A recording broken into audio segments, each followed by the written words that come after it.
Recording in progress.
Thank you, everyone, for your patience.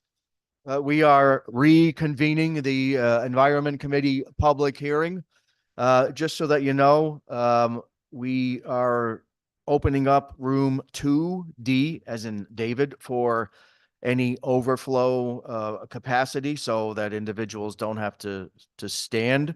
That's being worked on right now. So you have the option of going to room 2D, which is right across the way there, to monitor our public hearing, which is being reconvened, and we will begin the list. The first person on our list is Commissioner Dykes.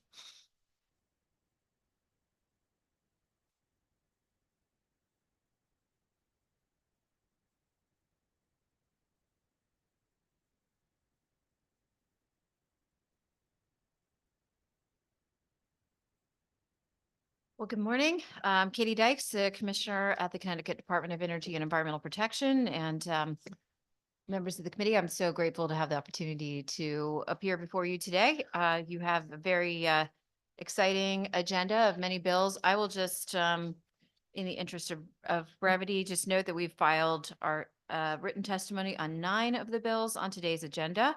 And I will highlight our strong support for Senate Bill 191, which would help Connecticut reduce and reuse a significant amount of organic waste that is currently being shipped out of state, as well as Senate Bill 192, which was raised at the agency's request to help streamline DEEP's emergency response capabilities with respect to privately owned dams in the state. And I also want to highlight Senate Bill 290, our testimony there. This bill has 2 sections that were raised at the agency's request to help increase project threshold limits and clarify existing language in legislation from 2021 that prohibits intentionally introduced PFAS in consumer packaging. So these minor revisions are always very important, contrary to their name, incredibly important to DEEP being able to implement effectively the legislation that's passed in prior years. So so with that, and I'll note also that we've provided testimony in support of House Bill 5004, an act concerning the implementation of certain climate change measures. But I welcome questions on any of the bills that we've submitted written testimony on this morning. Thank you, Commissioner. Thanks for your patience.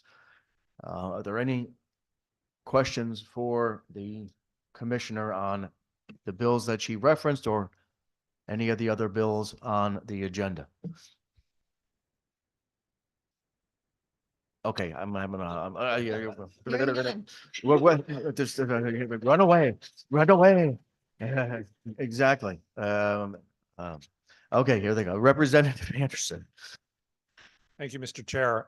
Commissioner, I wanted to ask you about a bill, since there's no other questions, that I don't think you submitted testimony for, but I've talked to your staff a few times about, is HB 5355 regarding establish a better flow regime for the federally designated wild and scenic Upper Farmington River. Over the past few years, the river has experienced erratic flows during low and heavy rain periods. These flows have affected many DEEP interests. Of course, the world-renowned trout fishery, aquatic life, hydropower generation, and also one of the businesses that I don't remember, the outdoor rec office has partnered with, the tubing. You know, they almost went out of business in 2022 because the river was so low, yet Colebrook River Reservoir was nearly full and there were minimal releases. So last July, DPH allowed the MDC to abandon 10 million gallons of emergency drinking water in the Colebrook River Lake, which feeds the Farmington River. The water is contained by an Army Corps of Engineers flood control dam. Possibly this year, the federal government will also release MDC from responsibility of this pool of water. So the intent of HB 5355 is for DEEP to have more input regarding releases and holdbacks during heavy rain periods. So my question is, if DEEP were to gain more authority over the 10 billion gallons in Colebrook, because it already has a fisheries pools that can be used in the spring and fall. If they were to get more control, what resources would you need as far as personnel, program, systems? Your answer will help us finalizing this bill. Thank you. Well, thank you so much for that question, Representative Anderson, and certainly with the extreme weather events that we've been experiencing, the circumstances that you describe are ones that are really well familiar to us over the last during the drought that we were experiencing in 2022. And certainly in this extraordinary stretch of waterway, we're really fortunate that we do have some reservations for releases to support the fish to help them maintain adequate river flows. And we saw the importance of that during this circumstance. But we have been we did submit testimony on this bill, and I'm going to invite Graham Stevens, just to be efficient. No? Or Mason Trumbull. Yes, Side. thank you, Representative. Our team will remember to introduce themselves and their title. Thank you, Representative Mason Trumbull, Deputy Commissioner for Environmental Conservation. I do have the Fisheries Division in the Environmental Conservation branch, and as you mentioned, we do control about approximately a $3.3 billion pool of gallons for release for fisheries health. Usually we release those in the fall to help with spawning. We currently do not have any liabilities related to that pool, meaning we're not responsible for any maintenance or operations of the facility, anything like that. We just simply control when those gallons are released. So if we were to expand that pool, you asked specifically what resources we need. Currently, that pool is just related to fisheries, and we don't have any liability associated with it. And I can turn it over to Graham to speak to the stream flow aspects of that. Hello, Representative Anderson. Good to see you. My name is Graham Stevens. I'm the Chief of Water Protection and Land Reuse. And echoing what the Commissioner said, obviously the West Branch of the Farmington River is a spectacular river. It's a wild and scenic river.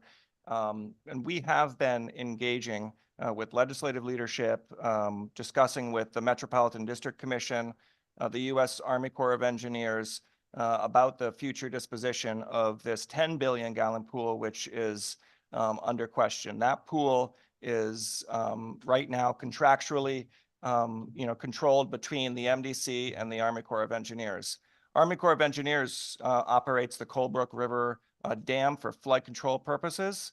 And so we obviously, like you, Representative, are concerned about if this were to be, if MDC's role were to be discontinued, what would the Army Corps do with respect to these potential flows? We've heard from the Farmington River Watershed Association that they have concerns that there may be excessive releases for flood control purposes to draw down the impoundment that may have negative impacts on the river. Those flows may also not be metered in a way that would be most beneficial for the fisheries or for the recreational opportunities that you pointed out. So DEEP is happy to work with the committee to talk about what role DEEP could play, either working with our federal delegation to talk to Army Corps about how they would potentially release that in partnership with stakeholder discussions, or whether DEEP could play a role in that more directly. Thank you, Graham, and others for your testimony.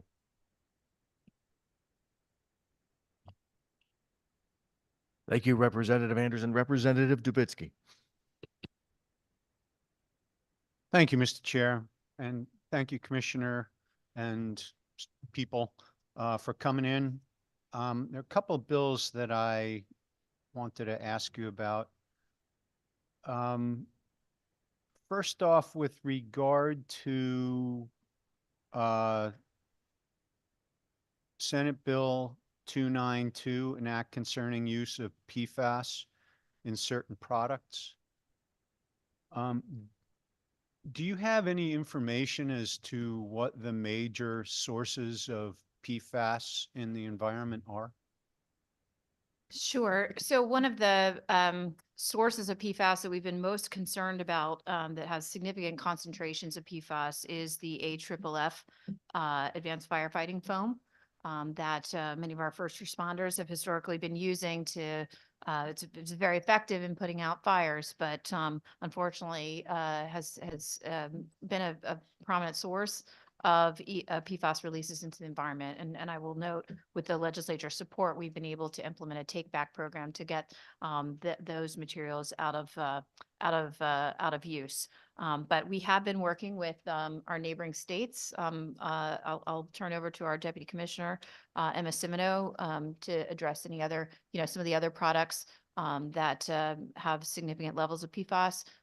We did submit written testimony here urging or just highlighting the coordination we're doing with other states to try to align on the types of products that we think that need more would be appropriate to regulate in a regional manner, where we could prohibit releases of PFAS through the use of those chemicals in those products.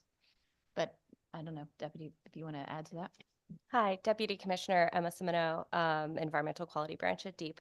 The firefighting foam the Commissioner mentioned is one of the major sources, but PFAS is found in many things for waterproofing. So if you think of nonstick pans, if you think of some makeup, some skin products, things like that, it's quite widespread. No, I understand that it's in a lot of products. My question was, do you have any information on the major sources of PFAS in the environment? Representative Dubitsky, if I could answer your question. Graham Please. Stevens, Chief of Water Protection and Land Reuse. So, as part of the governor's PFAS action plan, DEEP is partnering primarily with the Department of Public Health to implement that strategy.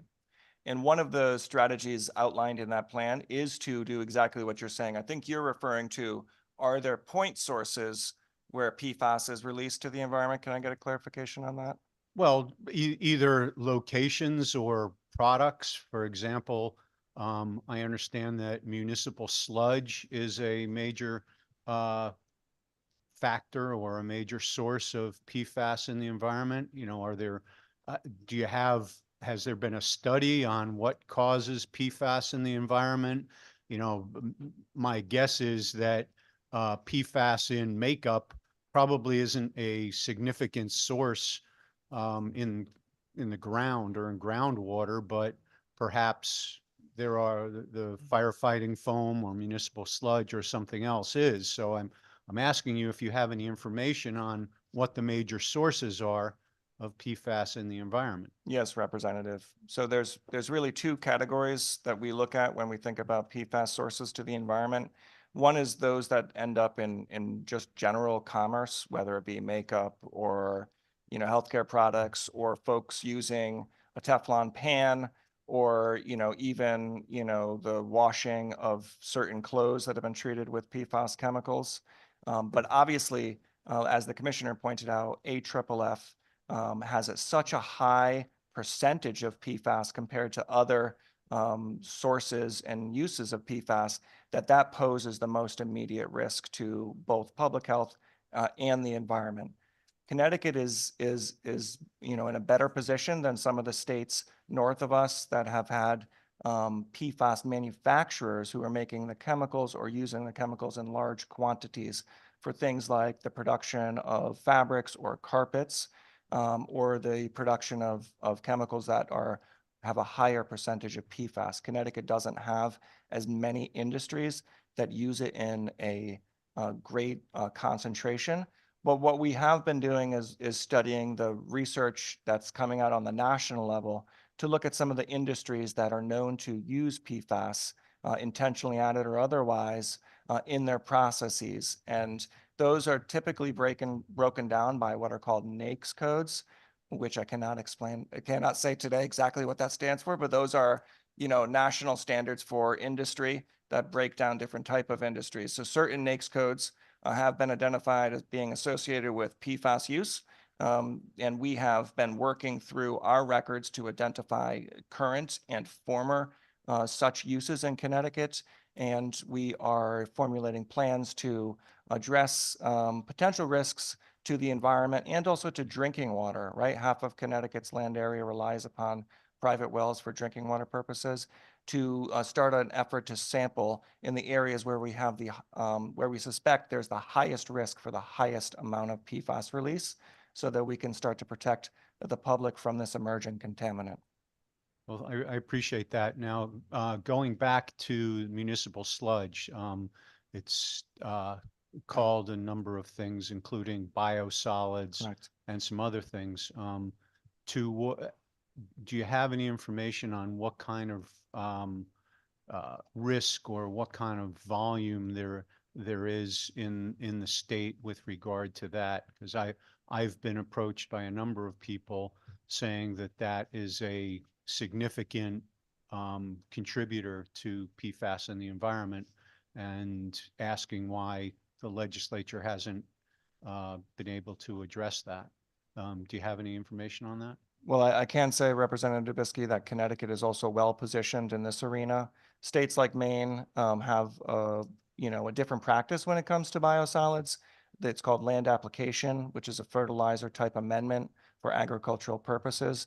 Connecticut has long, not embraced that approach. So we manage our biosolids in other ways, and in almost all cases, we are not land applying Connecticut-derived biosolids. However, there is a marketplace, for these biosolids, and as the cost of chemical fertilizers go up, our agricultural industry folks, are stuck with the decision of, do they buy externally imported biosolids for soil amendment, or do they pay the higher price tag for the fertilizer? We're partnering with the Department of Agriculture to educate the farmers about the potential risk to them and their products were they to land apply these biosolids. Okay. Thank you. I appreciate that. Moving on to HB 5221, an act concerning operation of outdoor wood burning stoves on non-attainment days. What is a non-attainment day?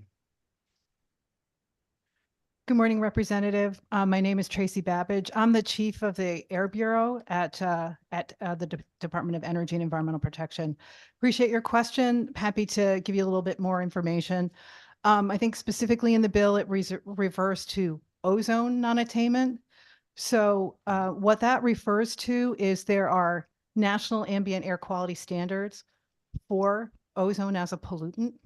So what that refers to are the days in Connecticut where we measure, because we have air quality monitoring stations, 14 stations around the state, where we measure levels that are above that federal health-based standard. So those are considered ozone exceedance days in Connecticut, of which last summer we had 19. Okay, so you've got 14 stations around the state, and some of them say that the level is high, some of them say the level is low. How do you determine whether it's an ozone attainment day, non-attainment day? Great question, Representative. It's very clearly spelled out in federal regulations in terms of once you have what the federal level is, if any of our monitors measure over that standard, it's considered an exceedance day. And, it'll vary. One of the things that we see with ozone, their regional events tend to be, the kind of the classic ozone event we see is high ozone that comes up sort of the I-95 corridor all along the eastern seaboard. So we'll see several of our monitors, for example, in the southern part of the state, southwestern part of the state, where we sometimes measure some of the highest levels. Okay, so if a monitor goes over the allowable limit in Greenwich, a guy in Thompson, 150 miles away, has to turn off his stove? So I think you're referring to, the operation of the bill. Like, we've submitted testimony in the bill and we have identified some concerns that we have. I think, this is not our bill. So as I understand it, the way the language is crafted, it would be that.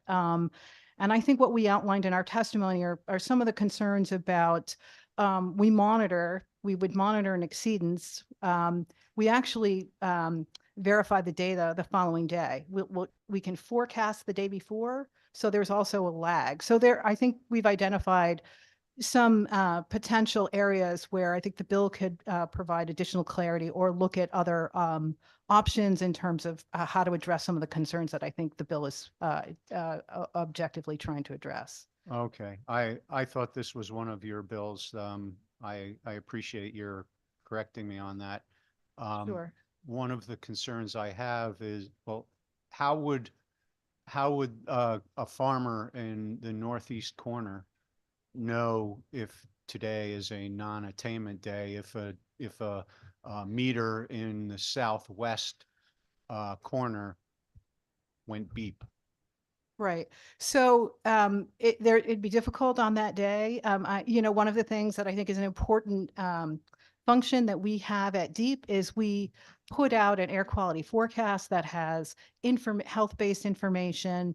And there are some requirements about certain units that run on ozone days.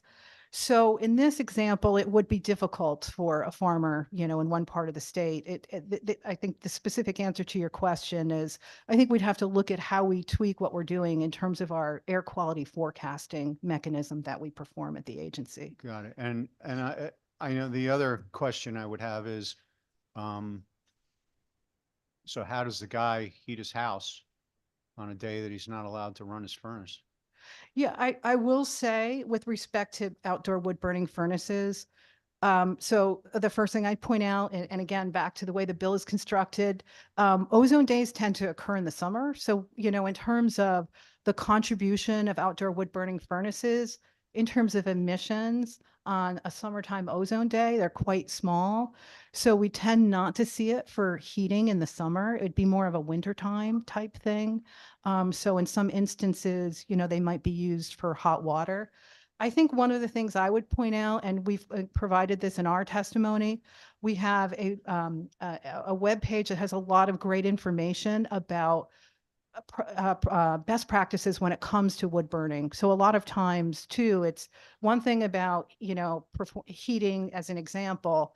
The other component that we really always look at is, what actually is being burned, because that can contribute greatly to the types of emissions and whether or not we see toxic pollutants as an example as part of that practice. Right. But that's not in this bill. I certainly agree with you. You put a bunch of garbage into your stove, whether it's indoor or outdoor, it's going to pump out a lot of crap. The other bill, smoke detectors, termination.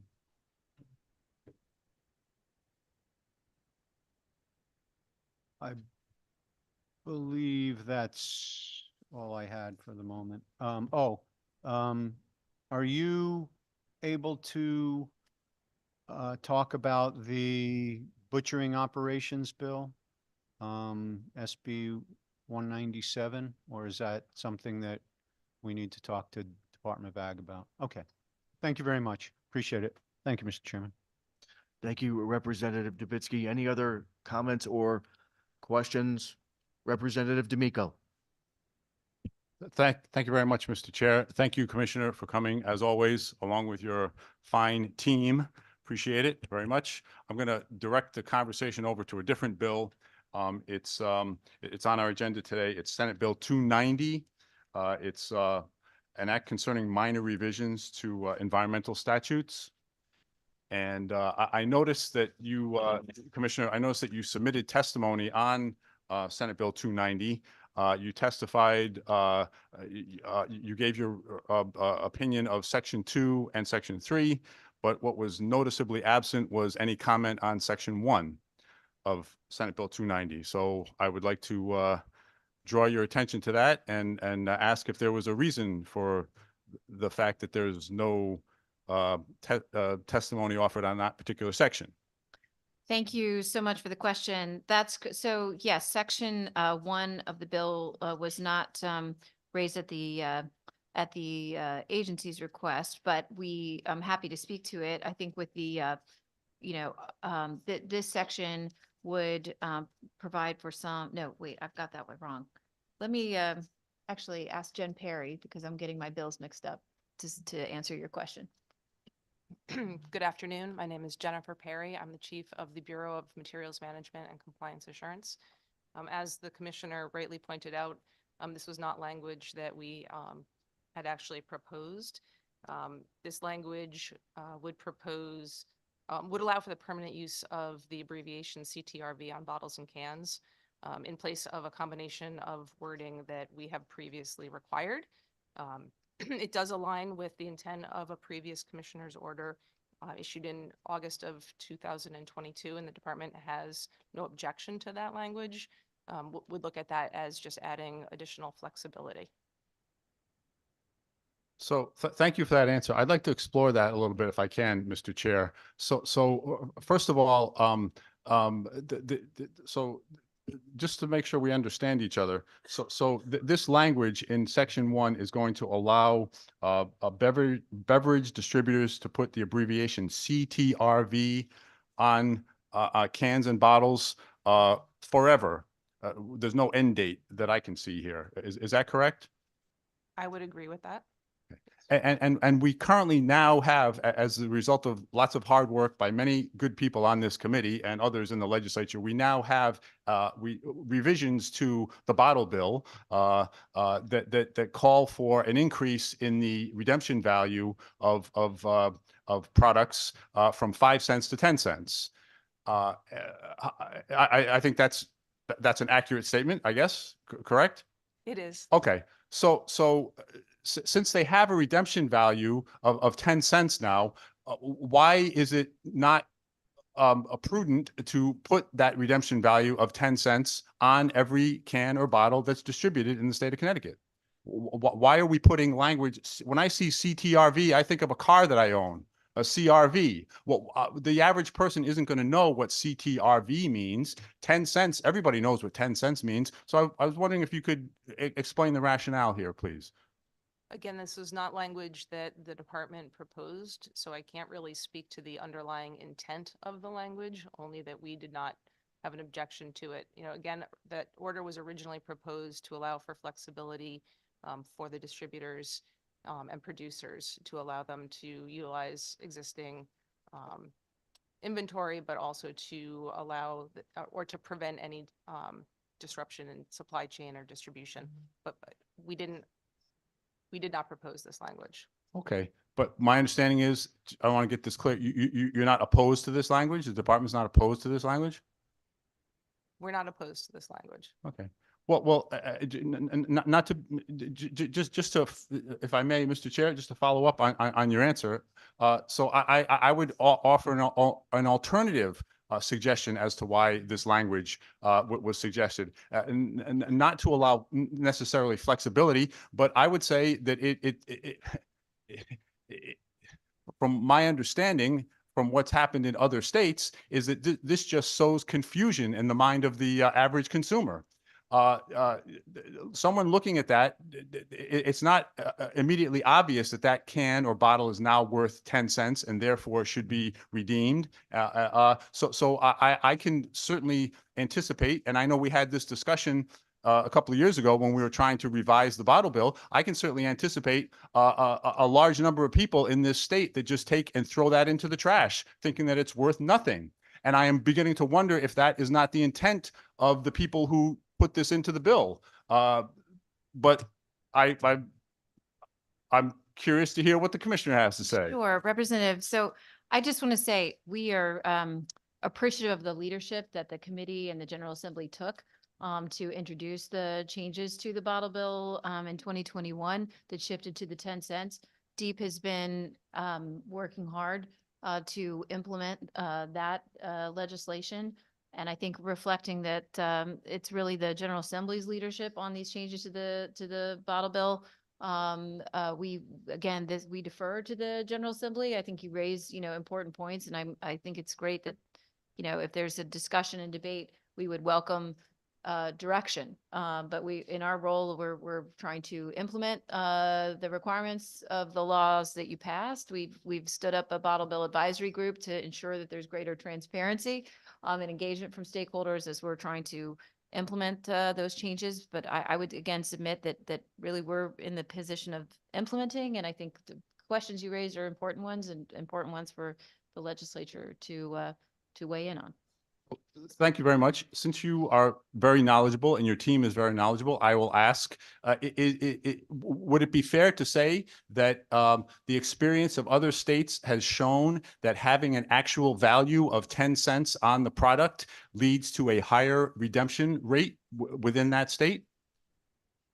I think we know that the states that have those 10-cent values have higher levels of return of the beverages. Yeah. And the is that not the goal of the whole program, Mhm. Commissioner?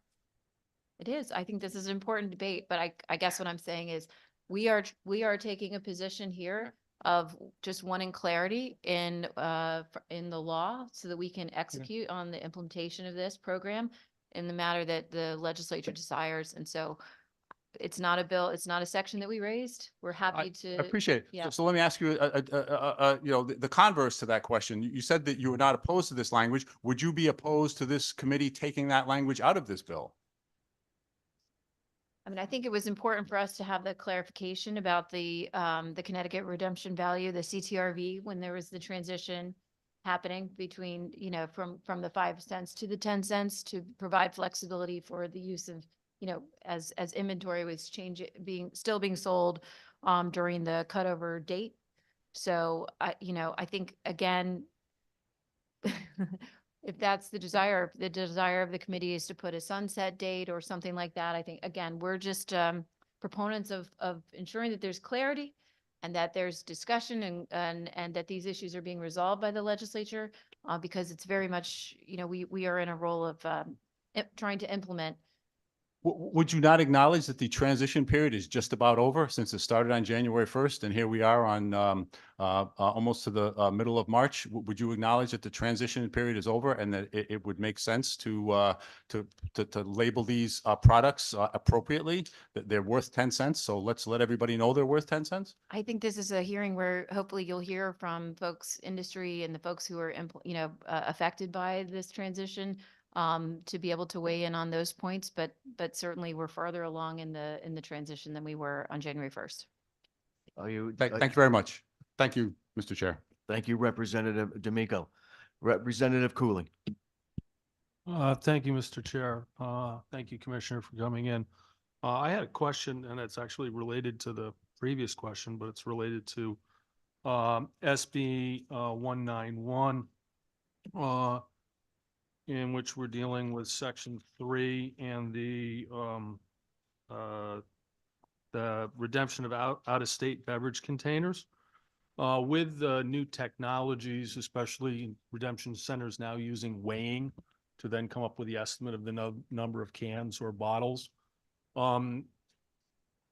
Is it actually possible for us to prevent out-of-state cans and bottles from getting that 10 cent return based on the technologies that are now being implemented to do and make redemption so much more efficient?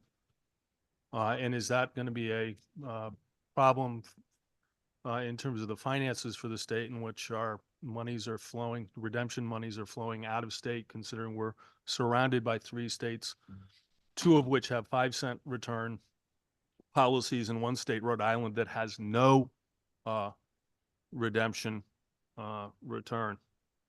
And we did have the case in Arizona, which the FBI broke, in which millions and millions of dollars worth of cans and bottles were being redeemed all the way in California, hundreds and hundreds of miles across desert, in order to get that 5-cent, 10-cent differential. Thank you. Thank you again. This is Jennifer Perry, Chief for the Bureau of Materials Management and Compliance Assurance. This was not language that we have proposed. I would say that in some aspects you are correct, sir. Enforcement of this type of requirement or restriction would be challenging, and it would be very resource intensive. Would probably require some significant level of resources to actually try to identify that. The technology as it exists now would not identify exactly where a redeemable container was purchased. So it would be a challenge for the redemption centers to identify that and prohibit it. Thank you, Representative Cooley. Any other comments or questions, Representative Callahan? Thank you, Mr. Chair, and thank you for all your patience. I'll be very quick. Without CTRV, it seems like it would be a inventory nightmare for distributors around the state. Am I correct in that assumption? So that is, we heard from, as part of our Bottle Bill Advisory Group, and our engagement with the numerous and diverse stakeholders that are affected by the changes to the bottle bill, that was the need, that was the reason for needing some flexibility to have CTRV, to not disrupt, inventories and create unintended consequences, I think. I just wanted to clarify. Thank you, Commissioner Dykes. Good to see you. Thank you, Representative. Seeing no other hands raised. Thank you, Commissioner and team, for your testimony and your patience. Next on the agenda is State Senator Tony Wong and co.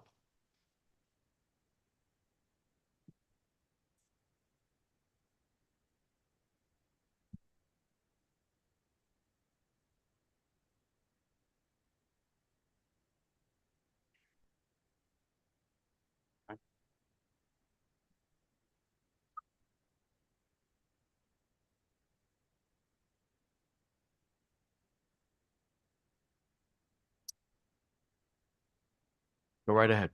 Thank you. Thank you, Chairman Gresco and Chairman Lopes and ranking members Callahan. I am State Senator Tony Huang. I'm representing the 28th District encompassing Easton, Fairfield, Newtown, and Bethel. I'm going to cede my time. I've submitted written testimony in support of Senate Bill 191, the Solid Food Waste Diversion Program, as well as Senate Bill 198 in support of local representation in siting council composition. But I wanted to defer the rest of my time with the indulgence of the committee and the leadership to allow these fine young people who are testifying for the first time to offer their viewpoints on a couple of environmental related bills. I have, as part of the Sustainable Youth Connecticut group, Straya Mothakuri, which I'm practice saying that name right. And then we have Brianna Jackson. And standing behind them, backing support, is Alexa Papageorge, Isaac Moore, and their advisor, Mary Hogue. If I may, with the indulgence of the chair, be able to allow these fine young people to be able to offer their perspective and testimony. And I urge the support of this committee in their endeavor. Thank you. Please do. Thank you. Dear Chairman and members of the Environment Committee, my name is Straya Motakuri. I'm a resident of Fairfield and currently a senior at Fairfield Ward High School. Today, I took the day off of school to express my support for the proposed bill on food rescue and composting. First off, I would like to thank Senator Wang on co-sponsoring this bill. In Connecticut, food makes up 22% of the state's waste. This equals 500,000 tons of wasted food annually. The EPA estimates this food waste is responsible for 58% of landfill emissions to the atmosphere. At the same time, all this food is going into landfills across Connecticut, and food insecurity has nearly doubled. This bill sets the framework for the state to properly address this waste and its environmental impact. I really think it deserves your support. The designation of residentially generated food scraps as a mandatory item for recycling is a crucial step towards diverting organic waste from landfills and incinerators. By requiring that all leftover food be either donated or sent to composting and anaerobic digester facilities, we can greatly reduce the amount of methane gas being produced, which is harming our communities and environment, as methane is 4 times more potent a greenhouse gas than carbon dioxide. Furthermore, by building upon existing laws requiring big commercial producers to divert their waste, this bill strengthens the focus on food donation programs. Requiring these entities to adopt written policies outlining their food donation plans, to provide education to staff and vendors about the importance of food distribution, and to formalize protocols around food donation. This will help maximize the effectiveness of these programs and ensure that excess food reaches those in need, and instead of ending up in a landfill. In addition to the measures outlined in this bill, I think that it's imperative to include mid-sized food waste producers like public schools in the scope of this bill. As a student, every day I witness untouched produce and fully plated meal trays being discarded in the garbage bins. By incorporating public schools into the requirements of this bill, I think that we can promote sustainable practices in schools as well as valuable opportunities for students to learn about reducing food waste. I know that this is possible because we are currently composting in all 11 public elementary schools in Fairfield and in the cooking classes at my high school. With each day passing, more and more food is being wasted while more people are going hungry. I think there needs to be a greater urgency to take action on these pressing issues. So please support this bill. Thank you for your time.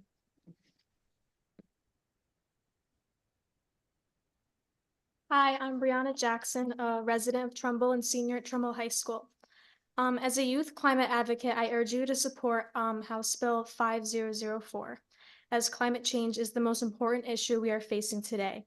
Its effects are already present and will only become stronger if no action is taken. Please support this bill to save our futures. Thank you again. Thank you for the indulgence of the committee for a little extended time, but I wanted to applaud these young people who are making an effort to offer their voice and really work toward a better and sustainable future. So thank you. Are there any further questions for these talented young people or myself? That's my line. Representative Palm. Thank you, Senator, for bringing these folks with you. Anybody may answer this if you would like. How do you feel when you hear people say that they believe climate change isn't real, or that it's a hoax, or that we've always had cyclical changes and there's nothing to worry about? I think it's really upsetting because it definitely is a real thing that's happening in this current moment. And there is a big urgency to take matters on this pressing issue. Yeah, equally very upsetting. It's absolutely so frustrating, as it definitely is real and we need to take action.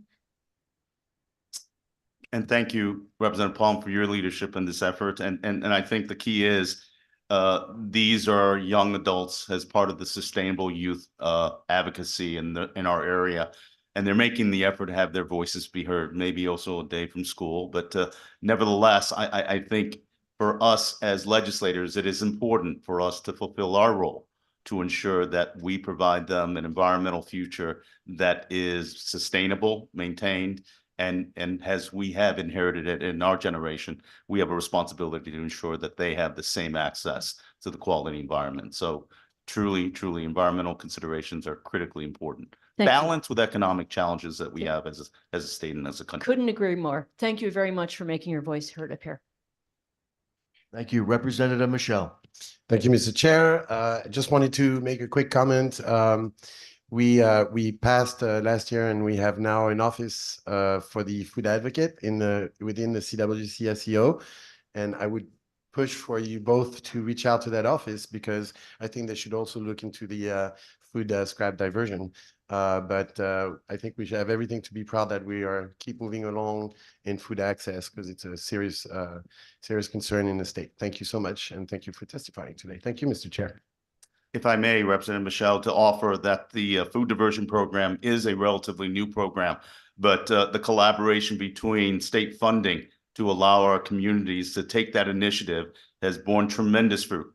HRRA has been under tremendous leadership of Jennifer Heaton-Jones, has been a gospel in preaching the grant combinations from the state, but also local municipalities. I can say, as a result of the grant allocated last year, that the two of my towns in the district, Bethel and Newtown, has implemented a food diversion program. And the results of the yield, by one example, is in Newtown, we have been able to remove literally 30% of waste tonnage away from our municipal waste compilation. What that means is two parts. One, we reduce the weight burden in waste treatment and outsourcing to different communities and cost of municipalities. And second, we were able to take that food product through an anaerobic digester, create renewable energy, but also composting for our agricultural needs. So it is a win-win type of scenario.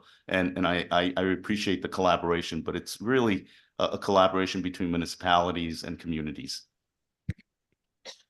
Thank you. Representative Callahan. Thank you. And thank you, Senator, for bringing all these fine people in. You did a good job, by the way. While you're here, I was looking at Senate Bill 198, which talks about local representation on the siting council. And I think it went through the Senate last year and you supported it, and it's back here on the agenda. I just wonder if you had any comments on that. Well, I appreciate that, and thank you for the accommodation of time, but I wanted to give it to our students. 198 is really an important bill, and it has some history that needs to be recounted. This committee, through your leadership and a bipartisan basis, passed this bill out, and it actually went through the House and the Senate. It went to the governor's desk, who proceeded to veto the bill. I think the merits of the bill are absolutely essential. Make no mistake about it, our siting council has a very challenging and demanding task to be able to cite sometimes unpleasant and obtrusive energy transmission and necessary citing for obviously our progression in society. But nevertheless, this bill accounts for local representation and input.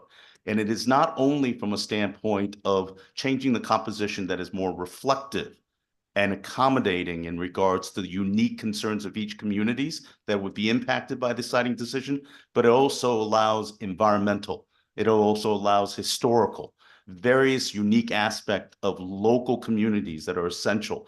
We're not looking to undermine the independence and the authority of our siting council. But I truly believe from a transparency and accountability basis and the impact it has on the community, that those communities should have some representation in fact gathering, in technology challenges. Right now, it appears, and through previous experiences, recent experiences between the town of Fairfield and Southport with the UI docket 516, we were not able to have the community offer input from the first selectman to the various community and businesses that are being impacted. We were not able to get facts. We were never able to get a collaborative definition that led the siting council to make decisions. And if it is incomplete, the only people that suffer are the community that has to bear the burden of the impact. So 198 is a critical element to incorporate a greater transparency and accountability of the siting council, but rather recognizing that it has the independent authority. Thank you, Senator, and I appreciate your comments, and appreciate all your comments on food scrap diversion. Well, we all listened and we appreciate it. Thank you, Representative Callahan. Representative Leeper. I'll be very quick, Mr. Chair. Thank you so much. Just want to recognize these amazing Fairfield and Trumbull young people and their mentor, Mary Hogue. And we have food scrap diversion in all of our 11 elementary schools, thanks to their voices and Mary's leadership. And I just thank you for coming up here and being with us today. Go. Thank you for coming up. Appreciate it, Senator. Thank you, Mr. Chair. And crew. And we should order you pizza because it's going to be a long day. God bless you all. I'm glad you mentioned that because we ordered sandwiches. So, you know, if you're going to take them on the way home or something when we break later, it's going to be a long night. Well, it's a compliment to the many committee members that are here, but also I wanted to do a shout out for those that are pro and cons of the various positions that are being taken, that the environmental considerations are well represented by passionate advocates. So I applaud all the people that are here pro and against some of the policies. So thank you, Mr. Chair. Thank you, Senator. Next, we have State Representative Ann Hughes. Any vegan options, Mr. Chair?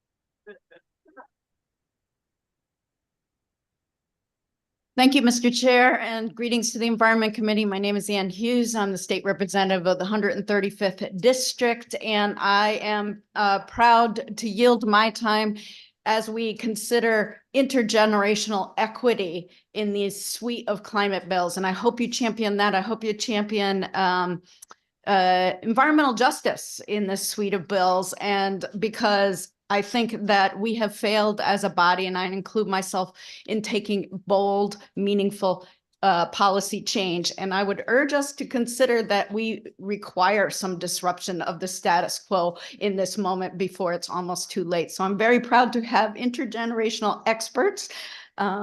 Lucas and Victor, please say your name, and I cede my time to them.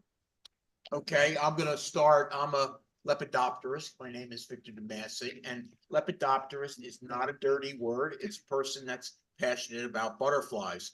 And I've been counting butterflies in Connecticut for many years. And we want to tell you, Lucas is going to fill you in on our activities. But Lucas, the moth kid, has been working with me in recent years, counting, and his numbers. We're here today in support of pesticide bill neonicotinoids SB 190. We would like its wording replaced by the bill that was in the legislature last year, SB, let me just double check. I know the number by heart, but SB 963, that was never voted on the floor. So we're urging you to revisit the wording of that bill and substitute the more stringent bill. Lucas is going to tell you about what we've been doing with butterflies. So go on. Hello, everyone.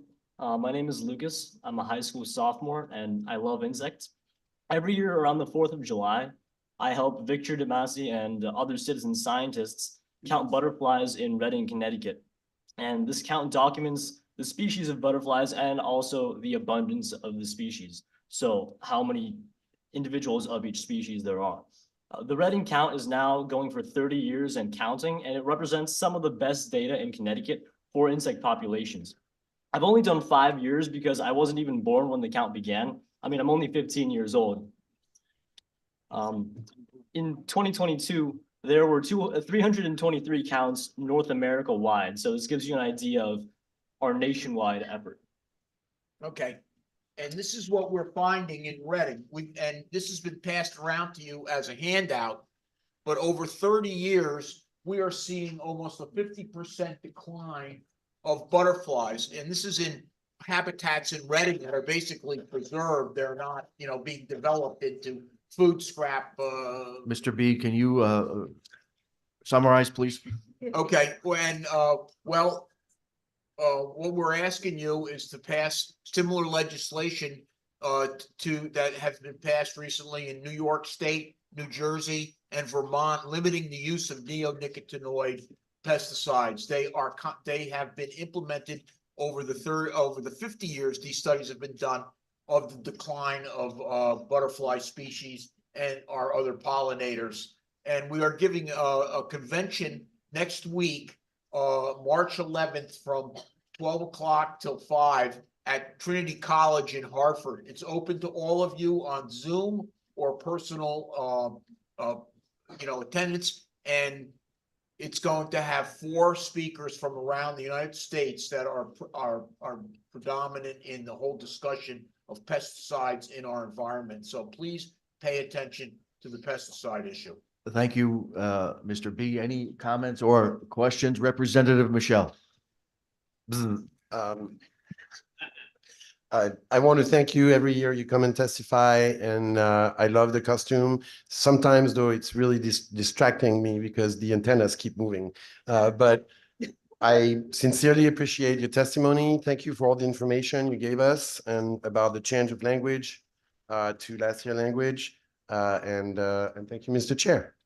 Thank you. Thank you, Representative Michelle. Well, before I dismiss you, let me make sure that we don't have anybody, no hands virtually. So thank you again. Thank you, Jonah, for doing the yeoman's work. It gives me hope. Thank you. Next, I don't see Senator Kissel in the room. Oh, there he is. You.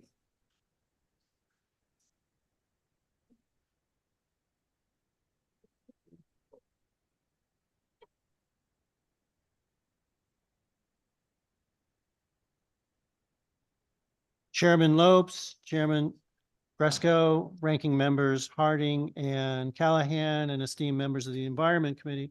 I'm here to testify in favor of Senate Bill 197. It has to do with being able to take beef products primarily and have them processed here in the state of Connecticut. And the salient part of the bill essentially determines that the Commissioner of Agriculture, Commissioner Hurlbert, would apply through the Federal Meat and Poultry Processing expansion plan to get funding for the state of Connecticut. So the nub of this is essentially that people are out there, they have livestock and they want it butchered, and it has to comply with the USDA to fulfill the requirements so that it can be used for consumption here in the state of Connecticut. Unfortunately, here in our state, we have a lack of processing facilities. So they find themselves having to get it out to either Rhode Island or primarily Massachusetts to process these meat products. So that takes transportation. I know as the Environment Committee, you're concerned about global warming and air quality. So let's just say it's got to go up there somehow. And then it's got to be a few days later brought back to Connecticut so that it can be distributed and used within our state. So what we're trying to do is find a way to create more facilities in the state of Connecticut. And so the original idea of this bill, which you had heard last year, was for the commissioner to apply for this program. I had the opportunity in the run-up to your hearing this afternoon to speak with Commissioner Hurlbert, and he says it's not just a matter of funding. He'd be happy to do that. But we have so many restrictions in Connecticut that even folks that want to go down this pathway are sometimes impeded by local zoning. There are animal rights activists that go and protest. So there's a lot of impediments. So I would suggest that we could make this better by, instead of just a command to the commissioner to apply to a federal program, let's turn this into a task force. The commissioner's on board with this request. Let's get all the stakeholders around the table and give it a year so that we can find out how can we actually move forward with this. It's not just a questioning of dollars. Sometimes that would be the easiest answer if it's just dollars and cents, but there's other impediments as well. And the commissioner would like to see us, and I have constituents that would like to see Connecticut more self-sufficient when it comes to food processing and food products. And so I would be happy to work with you.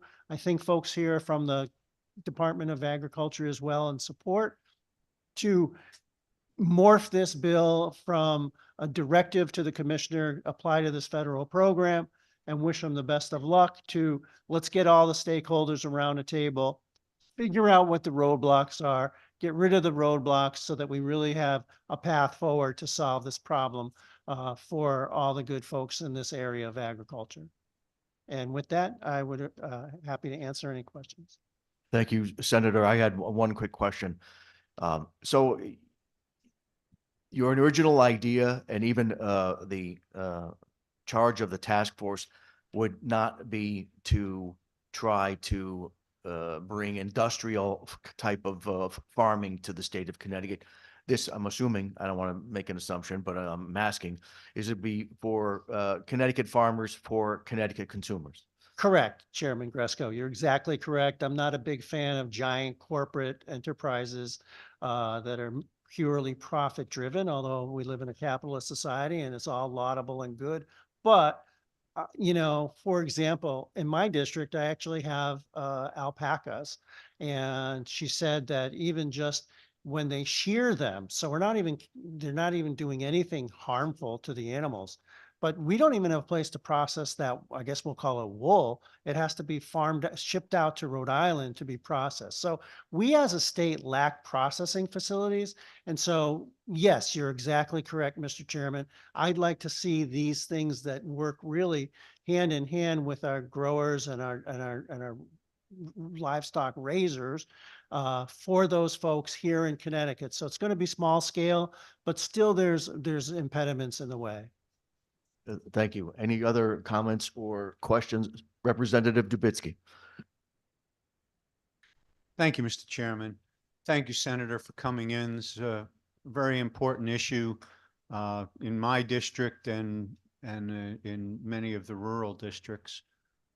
I applaud your effort on this bill, and more importantly, I applaud your willingness to, as you said, morph this bill into something that many stakeholders could get together on. One of the major issues is not necessarily processing. When processing, you're really talking about taking a carcass that's been inspected already and cutting it up into steaks that you can sell to restaurants and stores and things like that. The bigger problem is the actual slaughter, walking the live animal in and turning it into the inspected carcass. That's something that is that is really short. There are very few places in Connecticut that do that. And finding a way to keep those that exist already open and available to local farmers really is the biggest immediate need. And then after that, obviously, it's finding new places, because the market is certainly there. There are many farmers that, as you said, have to take their animals out of state. And I'd certainly be willing to work with you on this to come up with a bill that that truly addresses each of the needs that currently exist. Let me ask you, what has the Department of Ag's involvement been in this bill, and have you taken their temperature as to what they're willing to do? Absolutely, Representative Dubitsky, and I appreciate that offer to work with myself and members of the committee on the bill. And you're exactly correct. One of the nub issues is, I mean, just the term slaughterhouse has bad connotations for good or ill. I think in a lot of the old Monty Python shows, they used to call it an abattoir, which sounds much more genteel, but it's still the same thing. So yes, not only should we think about expanding this processing ability at the most basic level, but protecting those resources that we have. I had an extensive half-hour conversation directly with Commissioner Hurlbert. His staff was on board as well. He is really excellent, lives up in my neck of the woods in Tolland, not too many towns away from where my district is. And he's been there for a number of years. He wants to promote all aspects of agriculture, but there was even a small local producer of very small amount, I believe it was sheep, down in, I was either like Weston or Easton, But the animal rights activists really put pressure on planning and zoning. There had to be a small little change. And after a while, the farmer or I don't want to call it rancher, whatever the proper terminology is, just gave up and said, I just don't need this headache. So I'll ship my animals elsewhere to have this processing done. So I think there's a way that we all can coexist, but I do believe that the Department of Agriculture and the commissioner himself is willing to be a vibrant participant in this process to solve this issue for the folks that we have right here in state. We're not talking about making us a magnet for out of state, as Chairman Gresco said. We want to take care of what we have here and be more self-sufficient and less environmentally detrimental as far as transportation needs. Right. Well, to the chairman's comments, Connecticut really is not amenable to large industrial animal facilities, not only from an attitude standpoint, but from just an infrastructure standpoint, from a land use standpoint. Those facilities typically take up tens of thousands of acres.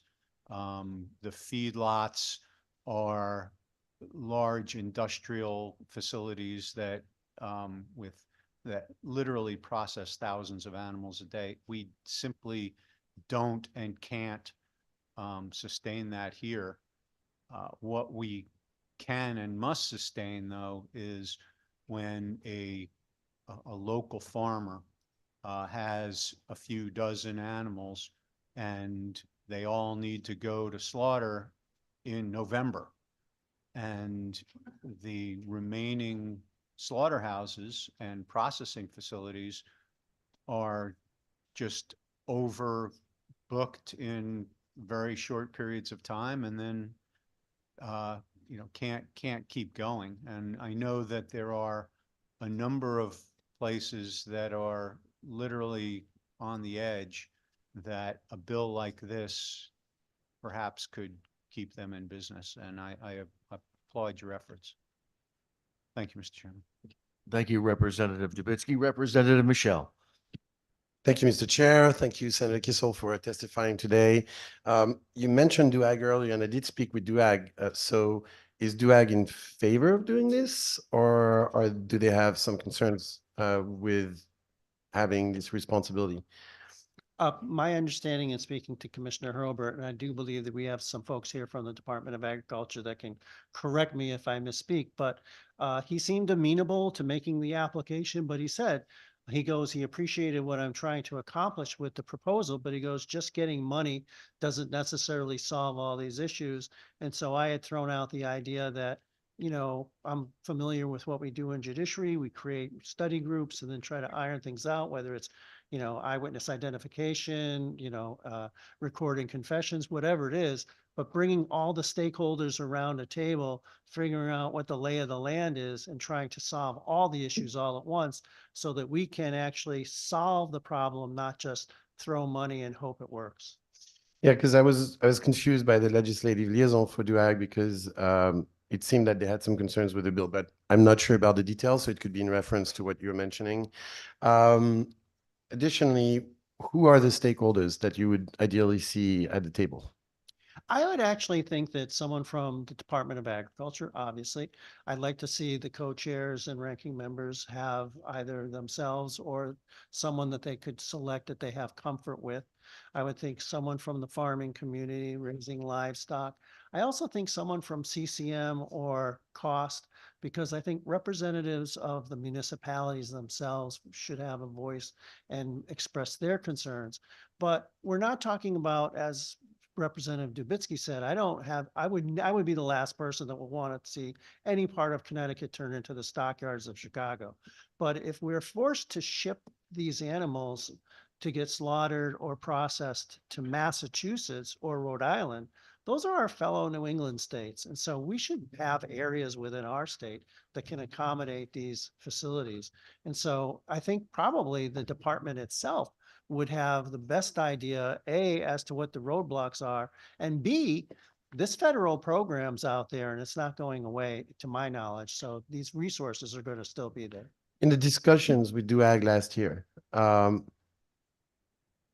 it was clarified that there are several slaughterhouses run by federal in our state, and it's just a long waiting list. But at the same time, we also looked into the demand, and it looks like it's actually dwindling down. It seems to me, I mean, I'm in Stanford, and talking with advocacy groups, not activists, but advocacy groups or activists, there seem to be this knowledge that people in the state of Connecticut are not necessarily interested in eating rabbits. They view rabbits mostly as pets. And this has been discussed also last year, and I think even the year before. So I'm just curious, is there anything that shows there's a market, a bigger market for it? Because currently, if you're looking for rabbit meat, you can find it at a butcher shop or you can find it in a restaurant, correct? Well, Representative Michelle, that's a different bill, I believe. This has nothing to do with rabbits. This has to do with livestock, beef, Right. being processed, so it's USDA approved. And so this has to do with this slaughtering of animals such as sheep, beef, goats, not rabbits. Rabbits is a whole different thing. And I think that was a standalone bill that really isn't going anywhere this year, to my knowledge, either. The advocates, there's a range, right? Like with anything, there are some folks that would like us all to be vegan and never do anything with animals but pet them. There are others that believe that meat is a component of our normal human diet. And so, and there's everything in between. And there's humane ways of doing things. And there's also government federally approved USDA ways of doing it. It's not that the need is not there. And it's not that we're changing that paradigm, although that's a whole nother set of debates that we could have. But these are growers, developers, farmers in Connecticut. They're not stopping what they're doing, but they have to process it in Massachusetts, Rhode Island, or in borderline communities in New York. We can do better in Connecticut, but this has nothing to do with Right. rabbits. I was trying to draw a parallel, but on the needs and everything, because I don't, yeah. And no, I thank you. I think that's. Thank you, Mr. Representative Chair. Michelle. I have the final question. Are you married to the idea of a task force in a bill, or can we try to do it ourselves? Because as you know, if we do it in a bill, so-and-so has such this replay, and then they take a month to populate the task force, and all of a sudden it's September and we haven't even met yet. So I'm just throwing it out there for logistical purposes. Willing to do whatever you want to do, but Chairman Gresco, I've been lucky enough and honored enough to be a state senator for North Central Connecticut for 32 years. However we get from point A to point B is okay with me. I don't need to have a bill if we can get all the people gathered together, hammer this issue out, and have answers for the people that are suffering. beautiful. Thank you. Thank you. Seeing no other comments or questions or hands raised, Senator, thank you for your testimony and your patience. The next person. Thank you all for your hard work too. Our next testifier is State Representative Poncello, followed by Jenny and Jones out there.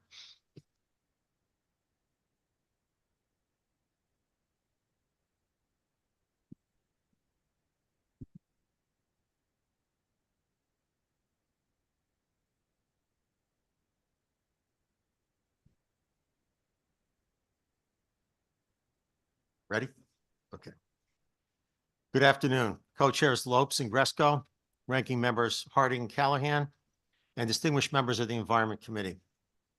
Thank you for granting me the opportunity to speak in support of SB 197, an act concerning the availability of certain butcher operations within the state, and SB 198, an act establishing local representation on the Connecticut Siting Council for local projects.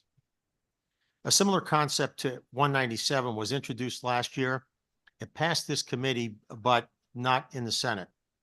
I've been approached by local farmers asking for this bill to be introduced again this year. Our local farmers are hardworking men and women who provide fresh quality food to our citizens and do all that they can to help with food insecurity that many in our communities face. We should do all that we can to help them do their jobs. The real problem facing our farmers is that there are not enough USDA processing facilities and inspectors. Our farmers must make an appointment much as a year in advance of processing, often before animals are born. Farmers spend the entire year growing cattle, pigs, or sheep, and then can't get them processed for sale simply because of a shortage of these processing facilities. As a result, farmers have no control over their own businesses and their supply chains. They're unable to respond in a timely fashion to increases in consumer demand, which impacts their business growth. Consequently, our local farms are unable to supply enough local meat to consumers and grocery stores. Keep in mind, there were meat shortages during the pandemic. Now's the time for us to allow our farmers to access butchers under Department of Public Health inspection oversight and do all that we can to support them. As for Bill 198, an act establishing local representation on the Connecticut Siting Council for local projects, the issues surrounding this bill are of great importance to my district. A similar bill on local representation was passed last year, but unfortunately, it was vetoed by the governor. The need for this bill still exists. Brookfield residents have been critical and are troubled over the expansion of 5G, pipelines, and similar matters without having any real input on these matters and their impact on our community. They've been very vocal on the issue of towers and have spoken out before several Board of Selectmen meetings. Additionally, since there's a lack of information regarding health risks caused by radiation emitted from the structures, residents have also been sounding the alarm on the potential impact on health. For these reasons, I believe local control is important. Local communities should be able to follow local ordinances which reflect local values. I believe SB 198 is a reasonable and responsible compromise at this time with all the competing views that we have on this issue. Thanks again for raising these two bills and giving me the opportunity to speak. I urge you to favorably pass these bills out of committee. Do you have any questions? Thank you, Representative. Any questions from Representative D'Amico? Thank you, Mr. Chair. Thank you, Representative Foncello, for coming to testify Thank you. before us. I'm going to focus your attention on the second bill that you referenced, which is 198, which has to do with representation on the Siting Council. Yes. And I certainly appreciate the difficulty that many towns have had and have expressed with regards to Siting Council and projects that are cited in their town and so forth. I think we're all pretty much aware of it. So you did mention the fact that the governor vetoed last year's version of this bill. So I just wanted to read you, if I could, and just ask for a comment, if you're willing to do so. Sure. From his veto message. So the governor in his veto message last year said that under existing law, municipalities have robust opportunities for participation in Siting Council proceedings. Residents and officials can and do participate in council proceedings by submitting comments and testifying at public hearings. Last year, the Siting Council received hundreds of oral and written public comments and so forth. Then he goes on further to say the bill, that would be last year's bill, the bill would allow municipalities to participate in council proceedings from both sides, both as a party and through a representative member who may be privy to privileged or otherwise sensitive information. It is inappropriate for a party to a proceeding who may later file an appeal to also appoint a representative to the decision-making body from which the appeal will be taken. Does the governor have a good point? Well, I think the concern here on the part of the people in the community is they need to have a larger voice in the inner circle that's making the decisions on whatever is being located in the community. They can come to town meetings, for example, express their opinions and express to committees such as this their thoughts in writing, but I think they need a higher level of support. And from what I've read in this particular bill, this version of it here, it looks like 3 members of the local community would be appointed, and then a 4th member, I believe, from a nearby town if they were also impacted. I think that's a good start anyway. Can I just point you to one other thing? There's also testimony from the from the Connecticut Siting Council, as a matter of fact. They have offered what they consider to be a reasonable compromise to this problem.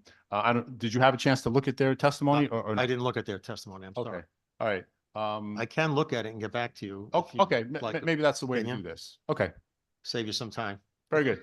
Thank you, Representative. Okay, thank you. Thank you, Representative D'Amico. Any other comments or questions? Representative Piscopo. Thank you, Mr. Chairman, and thank you, Representative, for your testimony. Thank you. Appreciate it.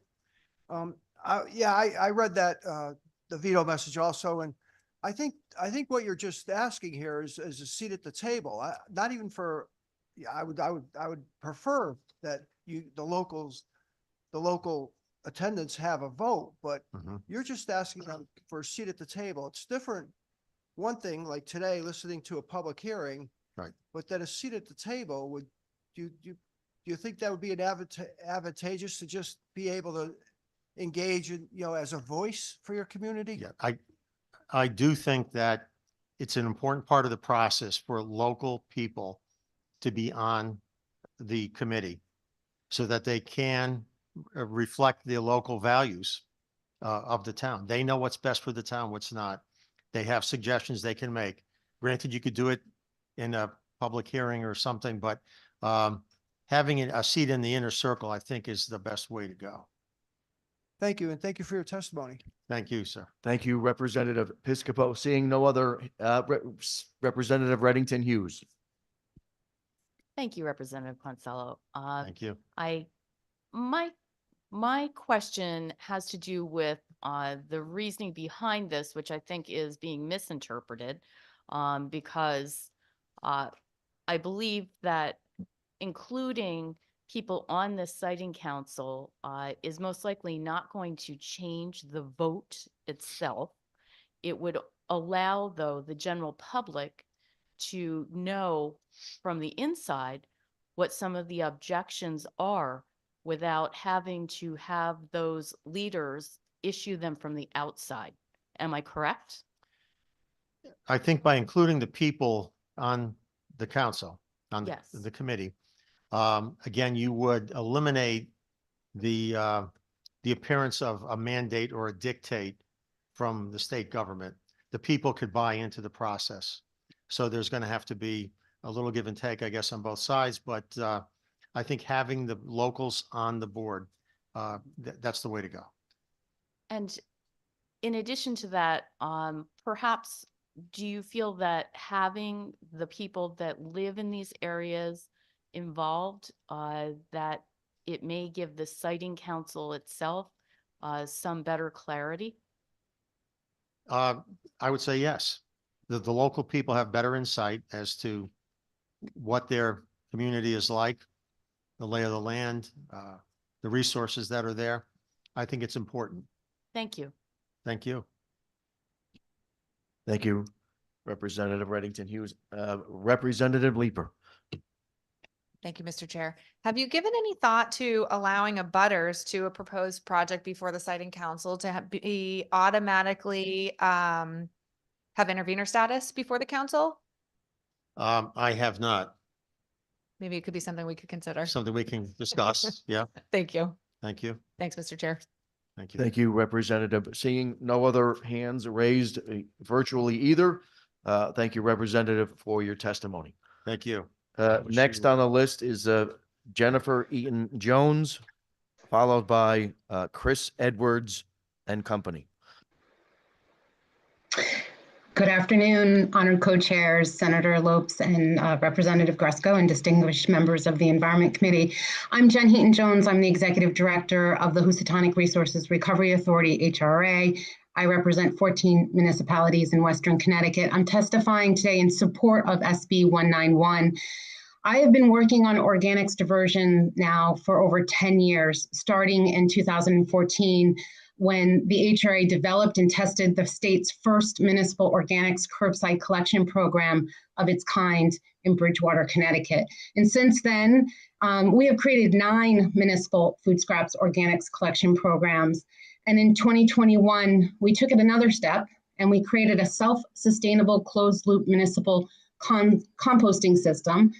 And it's proved that we can manage residential food scraps, reducing the carbon footprint and the cost of offsite disposal and contributing to the diversion of our waste goals. We are now building a second system in Newtown, so it has proven to that level of success. And lastly, I think what I want to point out is I believe you all are aware we generate more waste in Connecticut than we have capacity for in the state by 800,000 tons. So here are our options. We can build more waste to energy capacity. We can open our closed landfills. We can rely on out-of-state disposal at higher cost and at the mercy of our other states. Or we can begin a systematic change in the way we manage the types of waste we create, starting with the organics, which does make up 22 to 30% of our waste stream. So I urge you to support this bill and to begin solving our waste issues of the state, and to consider that many of our municipalities do need financial support when it does come to solid waste infrastructure. I do want to mention one last thing while I have half a minute left. I did not submit testimony or will make very much comment regarding raised bill 5230, smoke detectors in the solid waste stream. I had hoped that the bill actually was about smoke detectors in the waste stream, but when you read the bill, it has no mention of end-of-life management. It's really about installation of the types of smoke detectors, and I hope to see a better bill proposed at some point about end-of-life management of hard-to-manage material in the future. But my focus, again, today is on SB 191, and I'm happy to answer questions. Actually, I'm hoping that I can answer questions given my long history and experience of organic diversion. Thank you. Thank you. Jen? Somebody's not muted. Okay.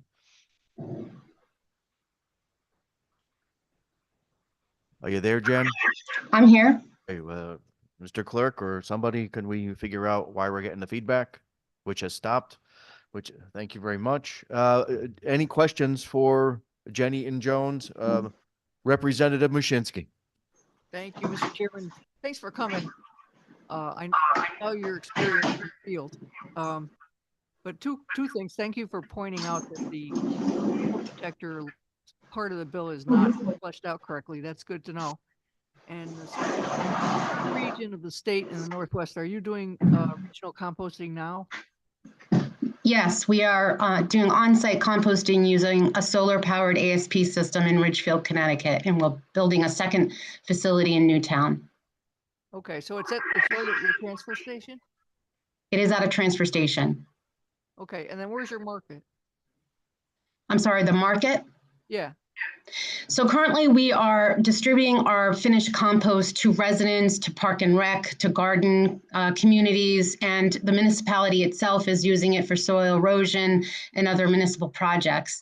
We do have one farm who has requested a significant amount of compost. We'll be distributing to them this spring. It is our intent to make this available to any party that wants it and can use it, as long as we have material to distribute. Okay, thank you. Thank you, Mr. Chairman. Thank you, Representative Mushinski. Mary, is that your mic? No. Any other comments or questions for Jen? Seeing none, thank you, and I'm sure we will be having a discussion and in the future, Jen, and safe travels. Thank you, Representative Gresco, and I hope folks will reach out to me if they have further questions as they deliver this important topic. Thank you. You can count on it. Thank you. Have a good day. Next, we have Chris Edwards and Ashley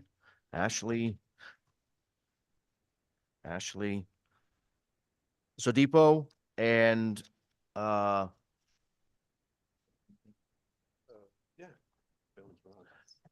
Phelan. Okay. All right. Yeah. We don't have a problem being kind to those people. It's okay. Thank you. If one of you can sit down and if you press the button in front of you, in front of the mic, or in front of the microphone, it'll activate it. There you go. And now it's live. Thank you. Hello, Mr. Chair and members of the committee. My name is Melissa Bertrand. I am here representing my small business, Beach Party Balloons, in Milford, in opposition to SB 291 as currently written.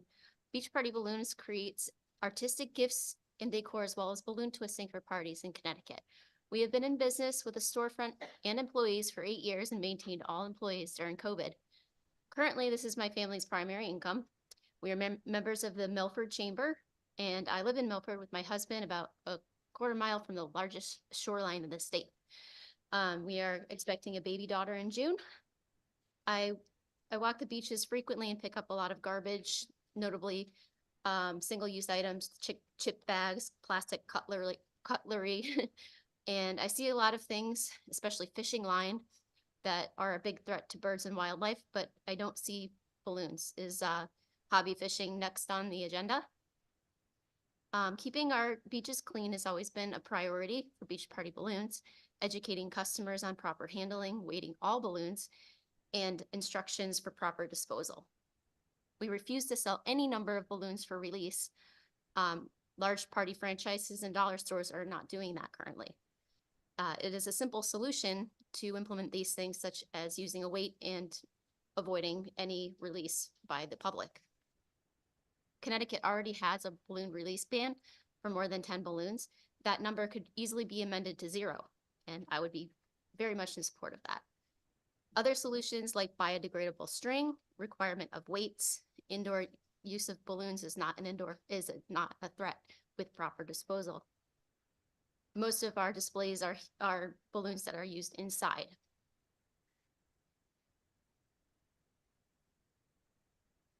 In my opinion, the current way this bill is written is an overreach of government and also unnecessary when there are solutions available.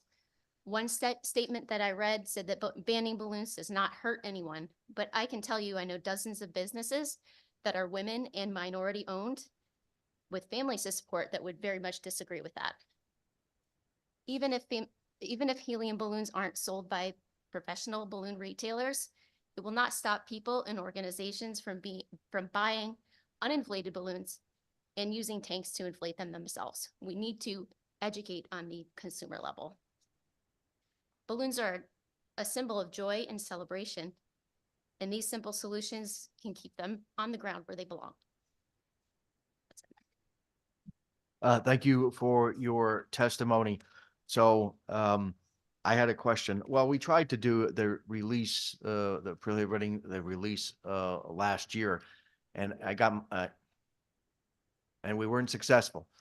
So and I understand that release is the real issue, but I'm interested in how you educate your customer as to encouraging them not to buy 200 balloons and then, you know, here we go with releasing them. Is it word of mouth? Do you have signage? Is it something in the package that you give?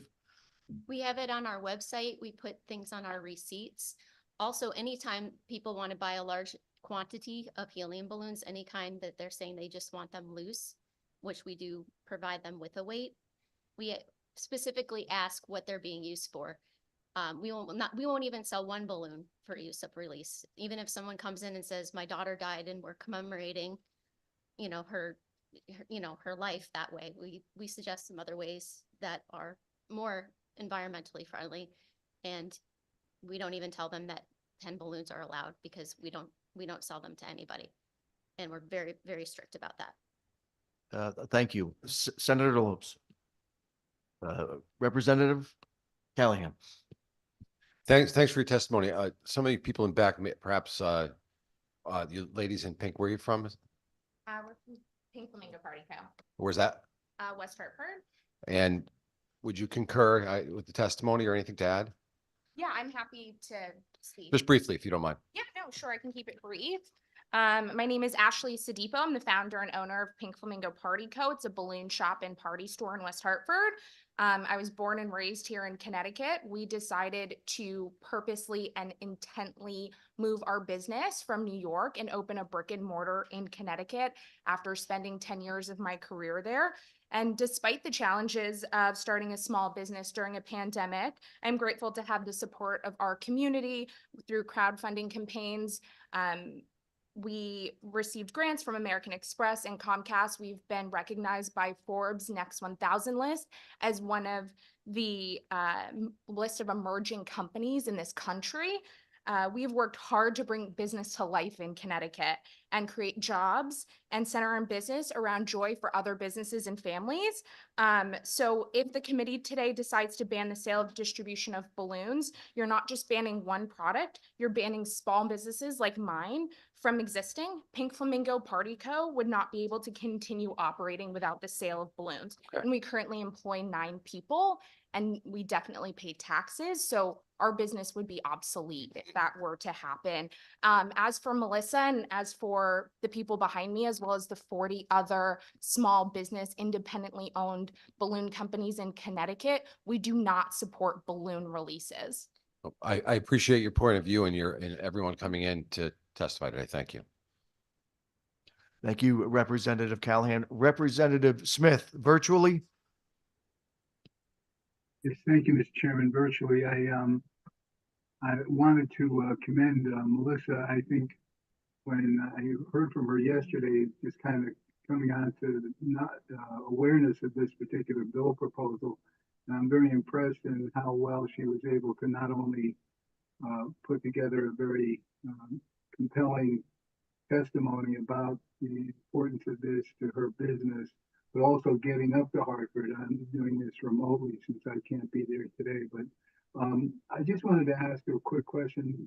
Melissa, I am, I guess, in your district or nearby, or businesses in my district. I've known over the years that the environmental threat that some of these non-biodegradable balloons present. In fact, right down the street from me is the Audubon Coastal Center in Milford.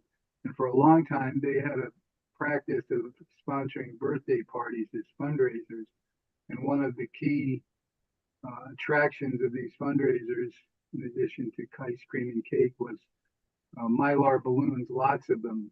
And usually if I walked the beach after that, you would find a lot of them back on the sand in the water, sometimes wrapped around the beak of a seagull.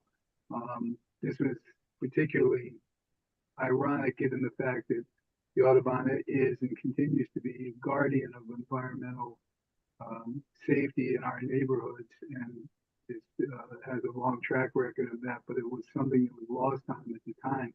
You mentioned there's an existing regulation, there's an existing statute limiting 10 balloons, and I think you just said that if it was 0, that would be fine with you. Could you explain what you mean? I'm assuming the less that are actually distributed, the less chance to have a lot of them released. But as you said, that seems to be the problem. I hate to see us prohibiting balloons, which are very happy, joyful things, at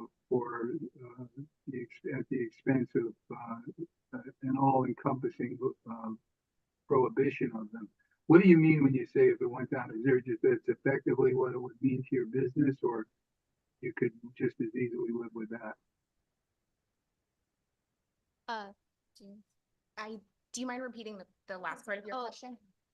I actually, he was asking why you were suggesting that it's the release of balloons, like why I suggested that the number of balloons for release should be 0, because that's what I believe as a business owner and a property owner on the shoreline. I don't think any balloons should be intentfully released, and we don't sell for that purpose. That would not hurt my business, nor would it hurt any of these other professionals, because they are on the same page as I am with that. And I know I can speak with them on that. We've discussed these things before.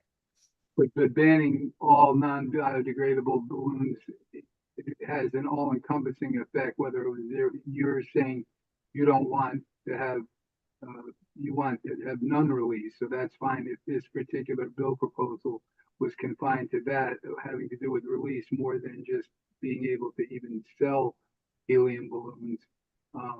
That would be your would be your choice given the two alternatives. In other words, Yes, yeah. we would prefer that. I know all of us would, because we're not selling for release, and it also puts the public, the consumer responsible, not just retailers.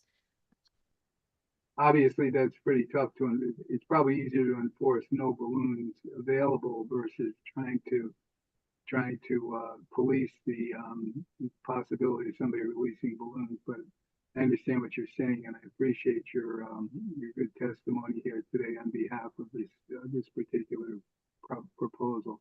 I also did want to mention that currently the way that it's worded, with non-biodegradable balloons, there's no way to determine whether a balloon is biodegradable or not. There are currently no parameters in place for that. So by and large, that would be a complete ban on balloons in general. So Good point. Thank you, Melissa.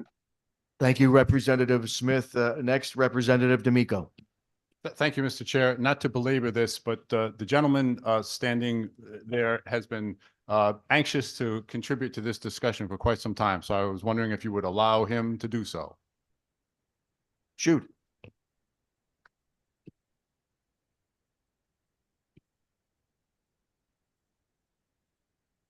While I understand the intention to address environmental concerns, I believe this bill imposes unnecessary restrictions on business and consumers without considering viable alternatives. Prohibiting the sale of non-biodegradable helium balloons could lead to unintended consequences affecting industries that rely on products for various purposes, including celebrations, promotions, scientific applications. Instead of an outright ban, I recommend exploring alternative solutions, such as incentivizing use of biodegradable materials, promoting recycling incentives, and investing in research and development for environmentally friendly balloon options. Public education on better balloon handling. These measures would allow for a more balanced approach, fostering sustainability without unduly burdening businesses and consumers. In my line of work as a balloon decorator, I have seen in practice that properly handling balloons can be done so they don't impact the environment. All the helium balloons sold in our shop are weighted to prevent accidental release. We actively promote helium balloons for indoor events only, and actively also treat all of our balloons with a biodegradable float extender to make sure that people aren't ordering more balloons than they need. Our products are no more harmful to the environment than disposable plates and silverware and other plastic bottles. Furthermore, the bill grants authority to the Commissioners of Energy, Environmental Protection, and Consumer Protection to enforce its provisions within available resources. Without clear guidelines on accountability measures, this broad enforcement power raises concerns about the potential misuse or uneven application of the regulations. So I think that I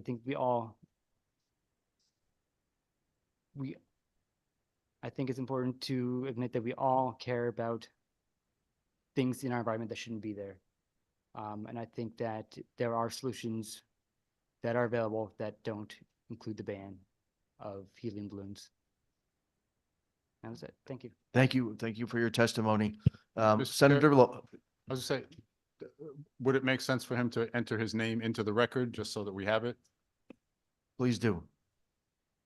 Christopher Edwards. Thank you. He was the person that was, never mind. Senator Lopes. Thank you.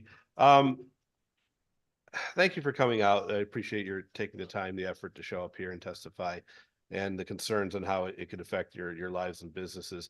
But I think you're kind of misinterpreting the purpose of the legislation, maybe reading into it in a manner that it's not intended for. This bill is not meant to affect retailers and consumers. This is a bill to speak to manufacturers of balloons, to say, we want you to move in the direction of biodegradable balloons. So it does not ban balloons. It would ban non-biodegradable balloons. The intent on that, and this you can read the language, it doesn't go into effect for, well, depending how we wrote it, it shouldn't go into effect for 5 years. And essentially what it lays down is a guideline, a benchmark for people who make balloons to say, you need to make balloons that are not environmentally damaging. And I know we have the technology, I know you're headed in that direction, and we're encouraging you to move quicker into that direction. But once you make balloons that are less biodegradable, or more biodegradable, then your retailers will be selling those balloons. You'll be using those in your industry. This is not a back and forth. It's just, so I just want to make sure you understand that we can meet at a later time to discuss further on what you want to do on that. And I'd be happy to meet with you about that. But I think there's a misunderstanding of intent. So I just want to cut it off there because we've gone on that far enough. Thank you. Regardless of intent of a law, regardless of the intent, that's what it would do. That would be the reason. Yeah, I think there's some confusion about. Thank you. the type of balloon, so. Yeah, thank you for taking the time to come up here and to testify. And hopefully you entered your testimony electronically as well. Next on the agenda is Angel Serrano, followed by Jeff Jennings. Hi, you hear me? Yes, sir. Hi, my name is Angel Serrano. I'm with Connecticut Citizen Action Group. I'm an organizer. I'm speaking on behalf of them and also myself. I'm a Hartford resident. CCAG supports SB 191, an act concerning food scrap diversion from its solid waste stream and redemption of out-of-state beverage containers. We like the fact that donations of food is going to be done, and the reduction of tonnage in our waste stream. There's a lot of folks out there that would like edible foods that would otherwise be thrown in the trash, and such as homeless and like people with drug addiction, and like programs like that, and large programs that with people with food insecurity, churches and the like. Also, CCAG supports SB 292 and that concerning the use of PFAS in certain products. I did write testimony for both, and the PFAS one has 3 pages worth of stuff that I really don't want to get into, but I do want to get into the public health issue. And that is that PFAS, everywhere I look at, it says that 99% of all Americans has PFAS in their bodies. I don't know how accurate that is, but it's a very alarming number. It's in our groundwater, it's in our landfills, it's in our everywhere, and it's in our wildlife, in our fish and deer and everything. And so really urge somehow that we take this as a public health concern, not only for the environment, not only for the animals, but also for humans. As I learned that mothers pass it on to babies when they're born. And I think it should be a human right to be born with no toxins in your body. I mean, that's crazy that, even by breastfeeding, you can pass on the PFAS onto a baby. It's a major problem in the United States and globally. This is a global problem. Manufacturing, we have to look to manufacturers like 3M and DuPont and other entities like that, and other big companies. We have to hold them accountable. I don't know if we have to get the Attorney General involved or whatever it may take, but these companies have been hiding the truth, just like the oil industry, just like the tobacco industry, and we have to do something about it. And by banning these products is a good step. We made a good step with the firefighting foam and the food containers. Now we need to continue that. So my angle is always a public health concern, and not only for the environment, I'm an environmental guy, but also the public health of human beings. And I'm sure I could talk all day about this, but I know I only got 3 minutes, so I'll leave it at that. I just want to reiterate that I've written more about it in my testimony and how it affects. And also, I just wanted to add, if you really wanted to make a study about how it affects the humans, and especially in the state, we should definitely look into blood testing for environmental toxins in our body. I don't remember a doctor ever screening me for environmental toxins. So, yeah. Thank you, Mr. Serrano, and your testimony. Hopefully, you, as you alluded to, was submitted electronically as well for us to reference. Thank you, sir. Next on our list is Jeff Jennings, who I do not see remotely. Am I wrong? Jeff Jennings. I do not see him either. So we're going to move on to Mark Mitchell, who I also do not see. Mark Mitchell.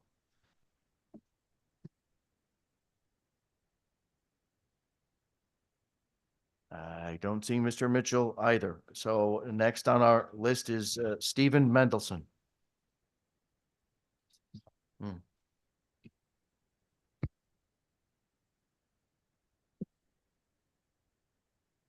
Yes, Senator Lopes, Representative Gresco, and members of the Environment Committee. My name is Stephen Mendelson. I'm here to testify in opposition to House Bill 5354, an act concerning terramation. I think you also have I also submitted testimony in opposition to SB 196 as well, but I'll be testifying on 5354. You also have Kathy Ludlam's testimony in opposition to this bill as well. I testified against human composting, which is the correct term, last year. And as I noted, from a traditional Jewish viewpoint, our practice is already environmentally friendly. We don't do many of the things like, we already have green burial here, and that's the direction we should go I believe we ought to go as public policy. And as I cite, when I talk about this issue in my community, the reaction very often is, Yasher Koach, thank you. And again, people spontaneously comparing this to the Nazi practice of deriving benefit from murdered Jews. As I said, turning bones into fertilizer, which this does, fat into soap, skin and allegedly into lampshades or into book covers. I want to just go basically, not too much on what I said last year, but I've added some additional points here. The issue came up that green burial still takes up cemetery space. And I said, according to the National Association of Chevra Kadisha, it would take 10,000 years to fill up a mere 1% of the United States land with cemeteries, even if every American chose to be buried. As Dorn Kornbluth points out, burials in the U.S. use far less land per year than the construction of new Walmarts.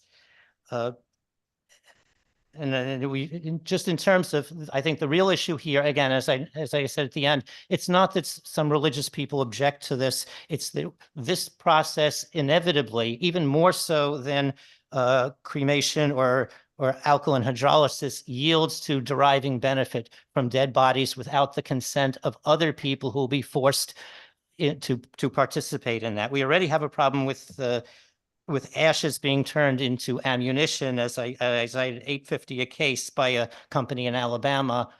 And this threatens on a much larger scale. I appreciate that the funeral directors have tried to put in something in their proposed revision, which actually would be the first attempt at actually putting a criminal penalty on putting this in the food supply or for commercial purposes, but it doesn't cover, I think, what is the most common use of this is to spread the soil in a state park or state forest and have everybody who wants to enjoy those places have to walk over human remains. We don't do that when we visit a cemetery, and we shouldn't do that without people's willingness or consent. Mr. Mendelson, can you summarize, please? Okay, yes. As I said, the issue is not that some, quote, very religious people would deny others their funeral choices. The primary issue is that this choice threatens to ride roughshod over the rights of others, whether religious or secular, who have strong moral objections to depriving benefit from dead bodies without knowledge or consent to a far greater degree. It violates a strong cross-cultural taboo against deriving benefit from corpses, which, especially in the light of the Holocaust, we should not broach, even if consensual. Please reject House Bill 5354, and instead, please consider legislation to prohibit the use of human remains disposed of by any method to be used for agricultural, commercial, or otherwise or similar purposes. Thank you. Thank you, Mr. Mendelson. Any comments or questions? Representative Palm. Thank you, Mr. Chair. Mr. Mendelson, this bill is a permissive bill, not a mandatory bill, and therefore people would not have to partake of it. I just want to make that clear. And secondarily, are you aware that people frequently take cremains, the remains of cremated bodies now, and sprinkle them as they will?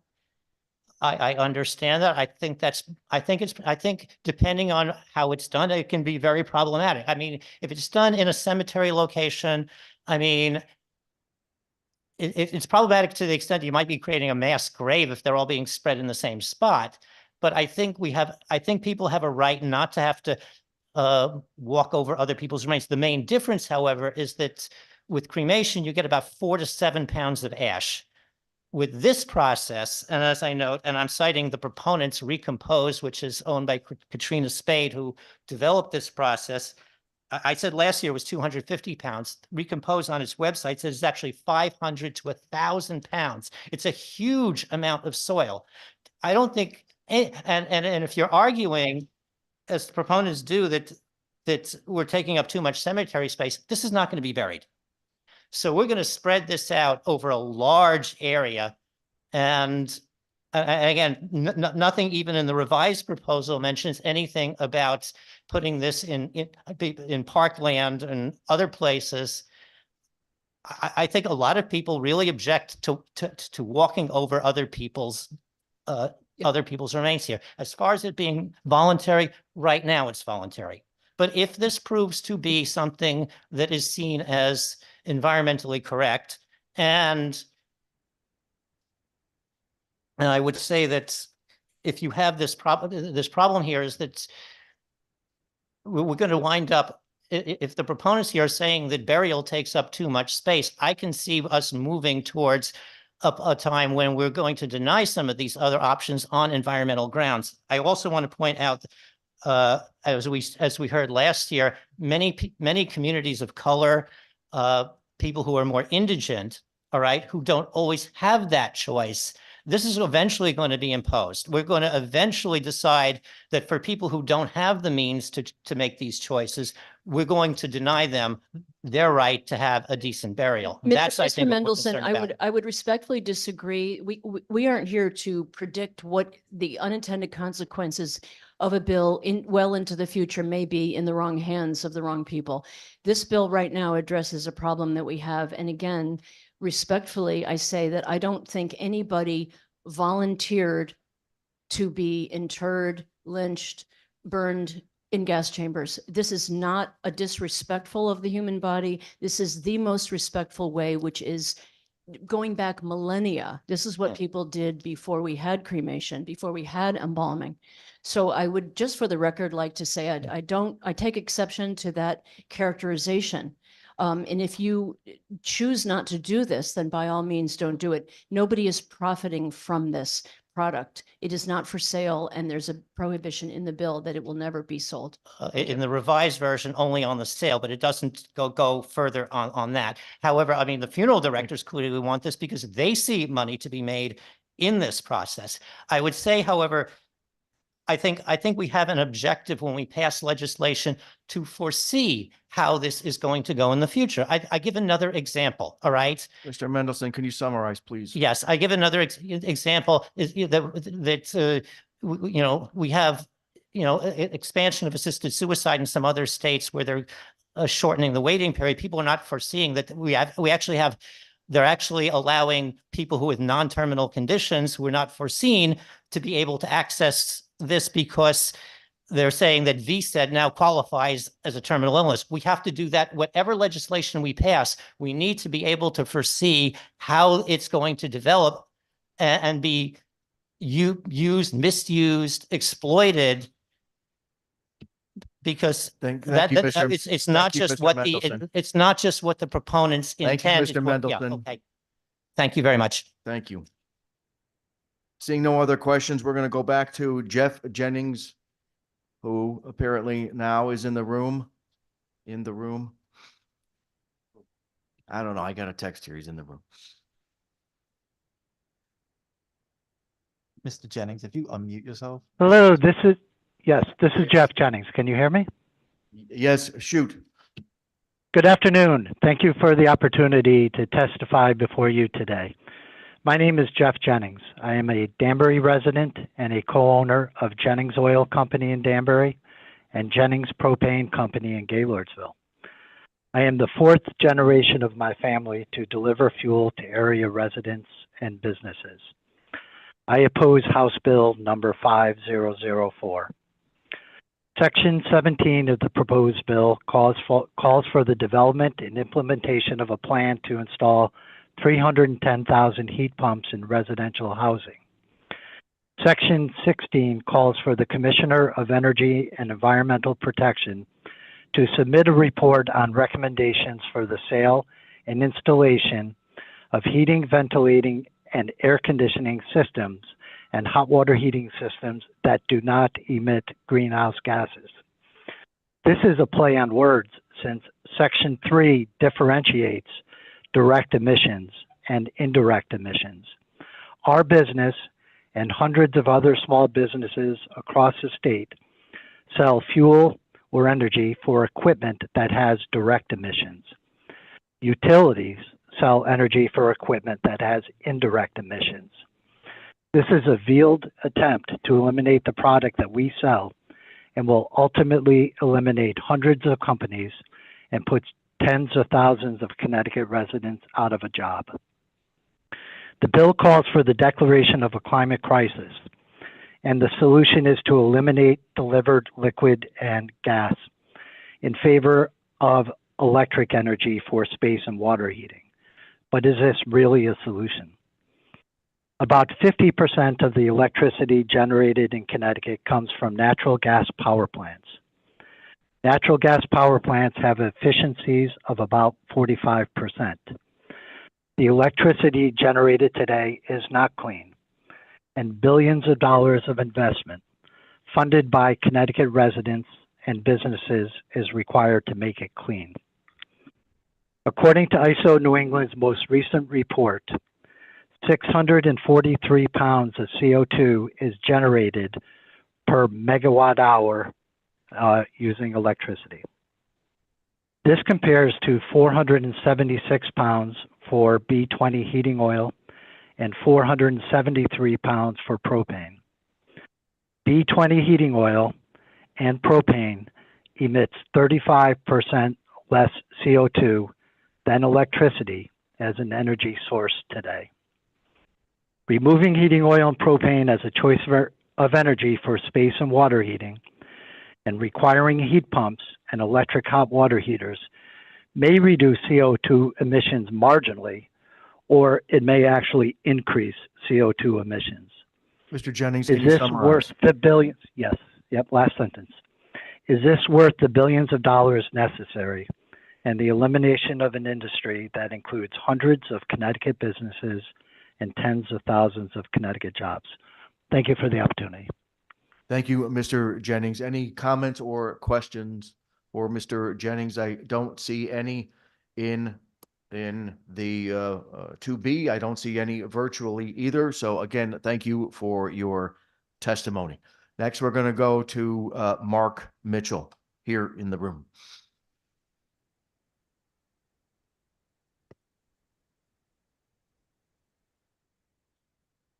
Good afternoon, Senator Lopes, Representative Bresco, Representative Palm, and other members of the Environment Committee. My name is Dr. Mark Mitchell. I'm a public health physician, and I'm speaking on behalf of myself. I am speaking in strong support of HB 5004. You know, we need clean air, and we need a safe and healthy climate. Virtually all major health organizations have declared climate change to be a public health emergency, including the World Health Organization, the AMA, the National Medical Association, and our own Connecticut Health Professionals for Climate Action. It's time that the state of Connecticut also formally recognize this climate crisis. We need measurable and enforceable milestones for transitioning to the state of Connecticut to clean air and a healthy economy. We need the guidance and incentives to make this a reality. This bill proposes to do exactly that. The health effects of climate change are many, from asthma and allergies to vector-borne disease and mental health effects. I would suggest, however, that this bill be strengthened to provide grants to remove barriers, all barriers to heat pumps and energy efficiency in environmental justice communities. Not only by funding the Home Energy Solutions Income Eligible program and providing funding for removal of lead, asbestos, and mold, but also for removal of other barriers that may prevent multi-unit residences from adopting these needed retrofits, such as the ones that I experienced when I tried to convert to heat pumps. I'd also ask that HB 5004 be amended to remove the provisions that were inserted into last year's Environmental Justice Bill, HB 1147, to allow small towns to vote to exempt their most vulnerable residents from getting the protections of the bill.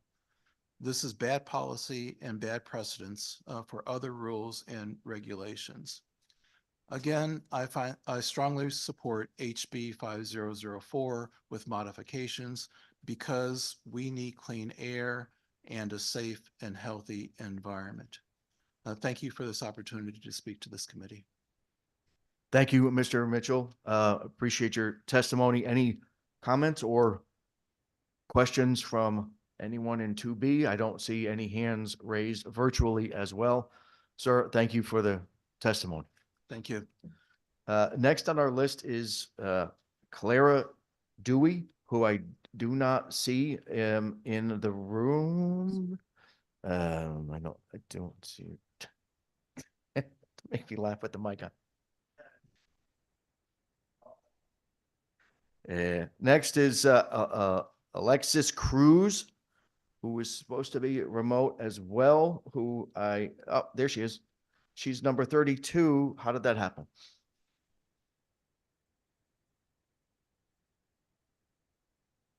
Yeah, I have her as 13 as well, and she's number 32. So can we promote her into the room here?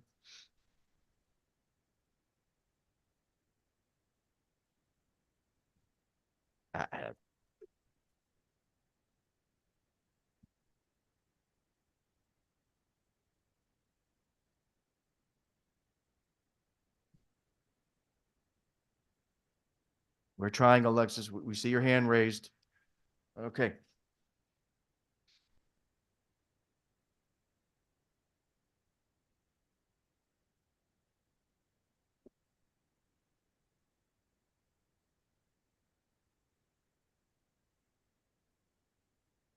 Okay, Alexis, you're in the room, so have at it. Hello, can you hear me? Yes, we can. Thank you. Thank you so much. Hello, Chair Lopes, Chair Gresco, and members of the Environment Committee. My name is Alexis Cruz. I am a student at Yale University and member of a Yale College Legislative Advocacy Group. I am testifying today in support of Senate Bill 191 to help mitigate climate change by diverting food scraps from the solid waste stream through incentivizing food donations and composting. This bill would lead to less food scraps ending up in landfills with other solid waste. In the United States, the most common item sent to landfills is food, which currently makes up about 22% of the solid waste stream in Connecticut. Food items sent to landfills emit potent greenhouse gases upon decomposition, especially methane. Municipal solid waste landfills account for approximately 14% of all methane emissions in the United States, and wasted food scraps make up 58% of methane emissions in landfills. This bill would greatly reduce the amount of methane emissions. Instead of ending up in landfills, much of this food would be composted, which has many positive benefits for the environment. Composting uses food scraps to create a nutrient-rich soil that is useful as a fertilizer, to help farmers increase their crop yields, and to improve degraded and contaminated land. It also lowers greenhouse gas emissions by improving carbon sequestration in soil, which captures and removes carbon dioxide from the atmosphere. This bill also lessens the amount of food insecurity by mandating that food that would otherwise be thrown away by wholesalers, food manufacturers, and supermarkets instead be donated to food relief organizations if it is still edible food that meets proper safety and human consumption standards. 40% of food produced in the United States that is intended for human consumption is lost or wasted, which is detrimental to the US economy by costing a loss of over $200 billion annually. This amount of food loss is especially detrimental considering that 380,000 Connecticut residents, or 1 in 10 people, struggle with obtaining enough food, including over 83,000 children in Connecticut who experience food insecurity. This donated food would greatly help many Americans, as well as Connecticut's economy. In addition, this bill would reduce the amount of plastic in Connecticut by prohibiting the redemption of beverage containers from out of state to address the concern that people would buy bottles in the surrounding states where the deposit is only 5 cents to make extra money in Connecticut. Ultimately, the provisions of this bill will have a significant positive impact on mitigating climate change by decreasing the amount of food that emits greenhouse gases in landfills and instead is diverted to the positive benefits of composting. It will additionally reduce the amount of food waste in Connecticut, which in turn will help the economy and feed Connecticut residents. Thank you, representatives, for hearing my testimony. Good timing, Alexis. Appreciate your testimony. Any comments or questions from anyone here in 2B? I don't see any hands raised virtually either. Alexis, thank you for taking the time to testify. Thank you for your time. Next is Mary Hogue, followed by Julie Deschamps.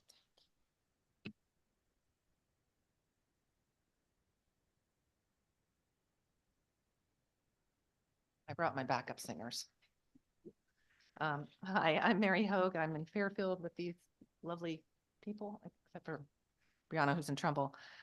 Thank you for letting me speak. I want to speak on 4 different bills. I want to speak in support of SB 190, the Neonicotinoids bill.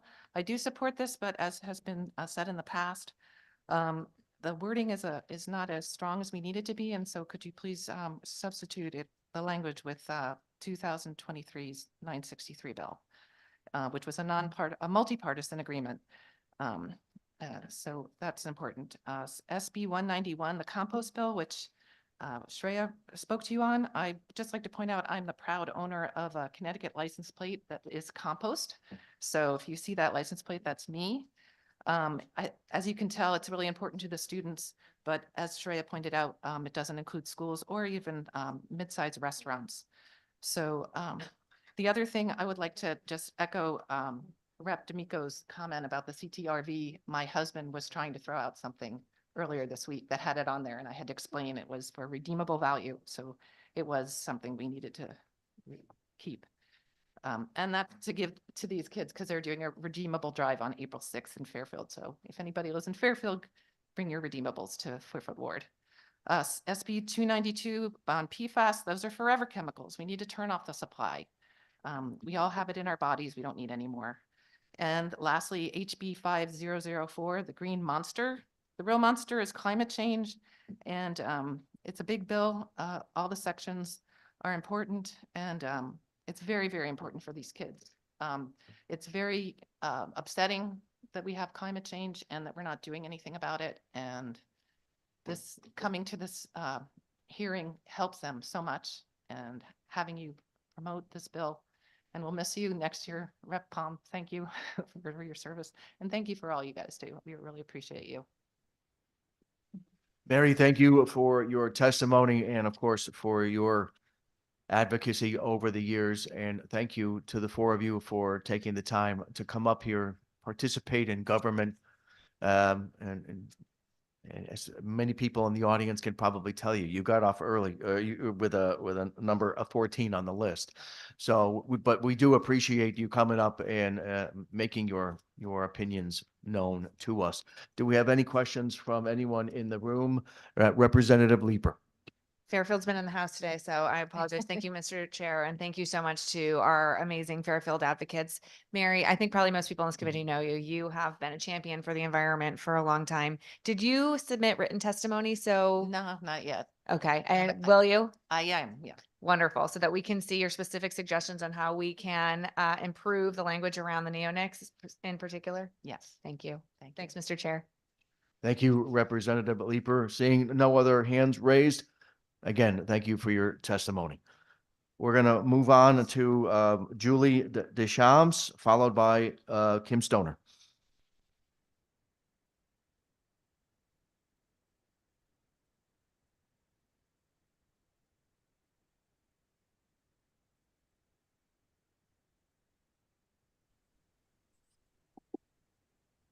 Hi, good afternoon. My name is Julie Deschamps. I'm the founder and chair of the nonprofit Waste Free Greenwich and a member of the town sustainability committee. Thank you to the members of the Environment Committee for this opportunity to testify in support of Raised Bill SB 191, an act concerning food scrap diversion from the solid waste stream.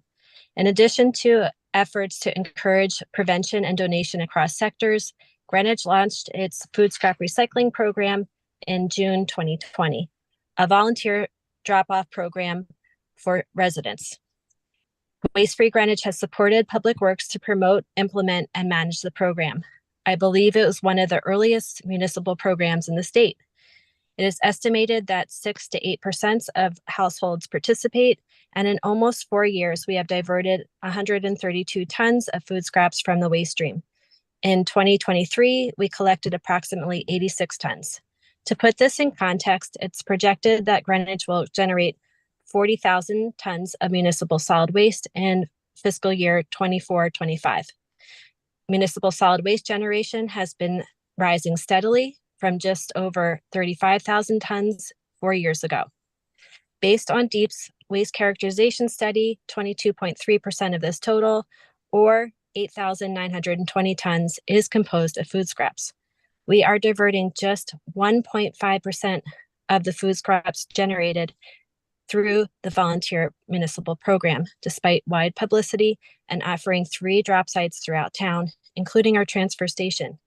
To move the needle, we need a strong food waste recycling law, and SB 191 is the answer, as this bill designates residentially generated food scraps as an item that is required to be recycled as of July 2025. In January, large generators in Greenwich will finally be subject to the commercial composting law when the geographical restriction of 20 miles within a processing facility is removed, requiring these entities to adopt a written policy pertaining to their food donation program is critical to increase accountability and efforts to divert excess edible food to people in need. Greenwich's tipping fee will be increasing from $112 to $119 this summer. Already, we are feeling the impacts of our state's waste crisis, and the budgetary pressure of our unsustainable waste management system will only grow as the Wynn Waste Westchester incinerator, which burns our trash, is slated to close in just 5 years. We need bold, impactful action now at the state level to divert food scraps in order to avert more cost increases and to ameliorate the harmful impacts of burying our food, our waste on public health and the environment. Thank you for your consideration, and I urge you to vote in support of SB 191. Thank you. Thank you, Julie, for your testimony. Any questions from any members in the room in 2B? I don't see any hands raised virtually as well. Julie, again, thank you for taking the time to testify. Thank you. Next is Kim Stoner, followed by Bill Hyatt. Hello. I believe the microphone is on, right? Yes, it is. Thank you for the opportunity to testify. My name is Kimberly Stoner. I live in New Haven, and I'm the Director of Advocacy for the Northeast Organic Farming Association of Connecticut, NOFA. I'm here to support, in some cases with suggestions for changes, SB 292, HB 5228, HB 5004, SB 191, SB 198, and SB 190, and I have submitted written testimony on all of those bills. Connecticut NOFA strongly supports SB 292, which gathers information about sources of PFAS, bans consumer products with PFAS, and eventually bans all products with intentionally added PFAS. The fact that somewhere between 6,000 and 12,000, their estimates vary, of chemicals that are classified as PFAS are used throughout the economy without essential information about toxicity or persistence. They're called forever chemicals for a reason. Some of them are very persistent, or even standardized ways to measure many of these chemicals, shows how poorly we regulate potentially toxic chemicals in this country. I was surprised to see that the ban on intentionally added PFAS had exceptions for pesticides, fertilizers, and other soil amendments, unless approved by the Department of Agriculture. It seems surprising to me that we would ban intentionally added PFAS everywhere else except in agriculture. So I would suggest that the Pesticide Advisory Council, which I've brought up several times over the years, which exists in the statute, would be well suited to evaluate the risks to human health and the environment in relation to the agricultural usefulness of the pesticides. And the Interagency PFAS Working Group, which does a lot of work with soil and how these chemicals operate in soil, would be qualified to evaluate the risk of this complex group of chemicals in soil. As has been mentioned, a lot of the problem with soil comes from biosolids, application of biosolids. Kim, can you wrap up, please? So as I mentioned, I have submitted written testimony on the other bills. Thank you for your testimony and for taking the time to share it with us. Any questions from anyone in the room? Representative Dubitsky. Thank you, Mr. Chairman. Thank you for coming in. Could you tell me again what your organization is? The Northeast Organic Farming Association of Connecticut. Okay, so you're a group of organic farmers? So we have organic farmers, organic land care professionals, and people who support organic farming and consumers and environmentalists. When a farmer takes over, purchases or takes over a piece of property and intends to turn it into an organic farm, a piece of property that's been previously farmed conventionally with conventional commercial fertilizers and the like and pesticides, how long does it typically take the land to transition to a organic state? So the federal USDA standards for certified organic production require a 3-year transition period. That doesn't necessarily mean that everything has been resolved in 3 years, but that's the requirement, the legal requirement. Now, what about a property that's been spread with biosolids that contain PFAS? Is there a time frame, or is it even possible? So there have been cases where organic farms have discovered that biosolids were applied in the past to the soil.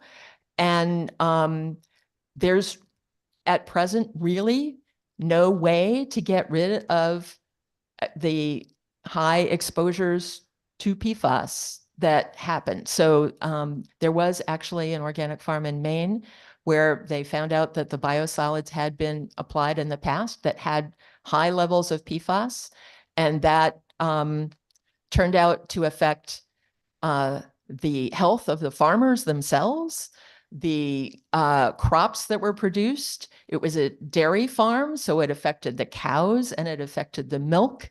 And so in the end, I believe that all of the cows had to be killed and none of the cows could be used for food. It was a really tragic situation. The state of Maine actually has stepped up to do a lot to help farmers that have found that they were in this kind of situation. And some other states have also discovered that biosolids had been applied to farms, and it's just really tragic to hear the farmers talk about dealing with this issue when there's there's really not any good solutions at this point. There's research going on. Some of it is going on at the experiment station where I used to work, the Connecticut Agricultural Experiment Station, trying to figure out ways to even do phytoremediation where they can remove it from the soil. We don't even know how to do that. Is PFAS the type of chemical that moves from the soil into crops? It does. It's absorbed into Well, so there's a whole range of PFAS. As I said, it's like 6,000 to 12,000 different chemicals. So, so they vary in their chemical properties, but there are certainly chemicals in that class that move into crops, that are water soluble, that move into water. And that's part of why they're found in drinking water. Yeah, so they can move pretty widely, at least in some of them can move pretty widely in the environment. Well, thank you very much. I appreciate your responses. Thank you. Thank you, Mr. Chairman. Thank you, Representative Dubitsky. I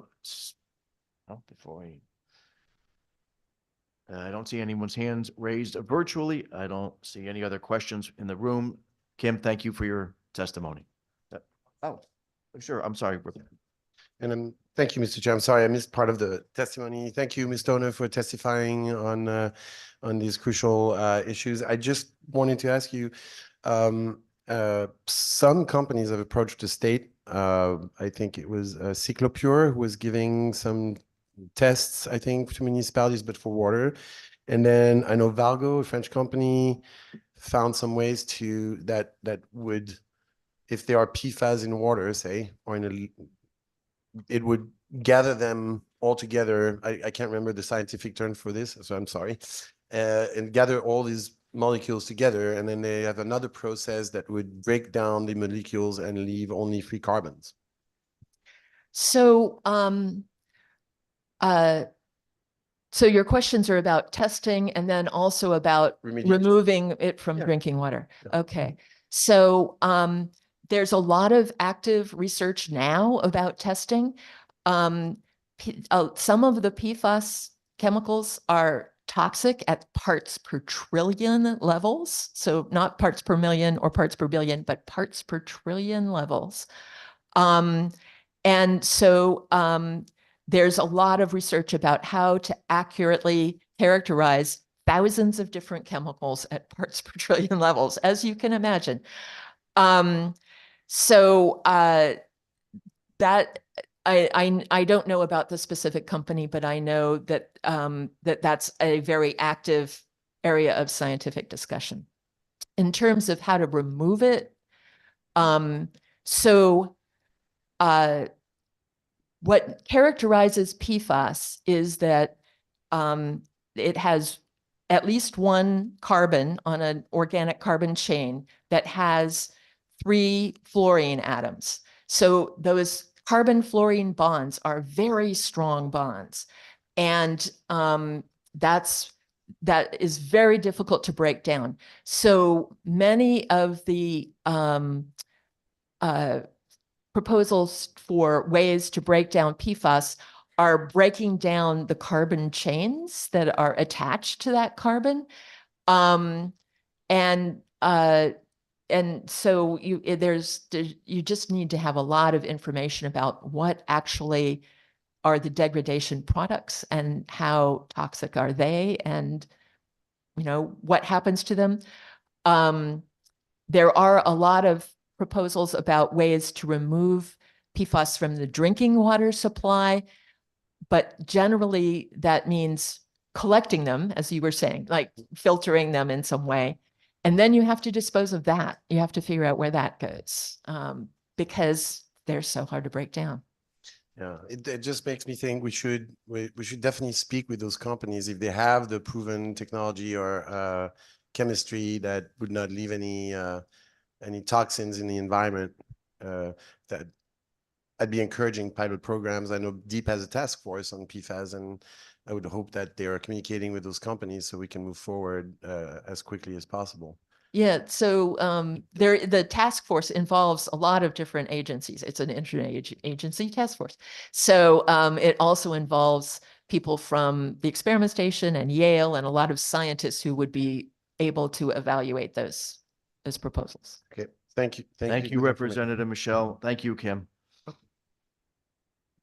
Next is Bill Hyatt, followed by Janet Bellamy.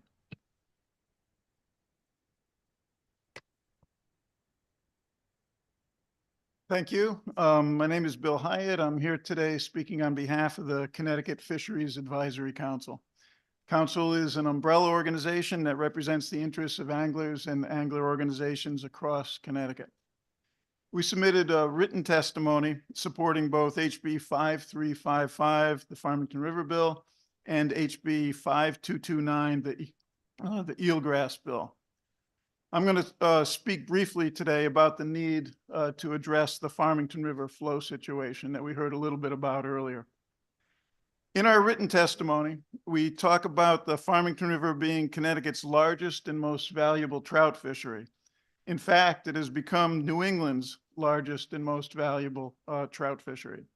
In our testimony, we talk about the work that DEP has put into this fishery, some truly creative work establishing trout management areas, and something called a survivor trout program. We talk about the large number of angler trips that this area attracts. We talk about the economic activity it generates for the local towns and communities. And we talk about the national media attention that the Farmington River fishery has gotten. And most important for today's discussion, we talk about how over the last 50+ years, the cooperative management of water storage and flows by the MDC, the U.S. Army Corps of Engineers, and DEP has transformed the Farmington River into the recreational mecca that it is today. Farmington River is a tailwater, and what that means is the water is stored, rainwater is stored in the two large reservoirs. It's released gradually over the year, typically from the bottom. This results in more consistent flow, particularly during the low flow times of midsummer and midwinter.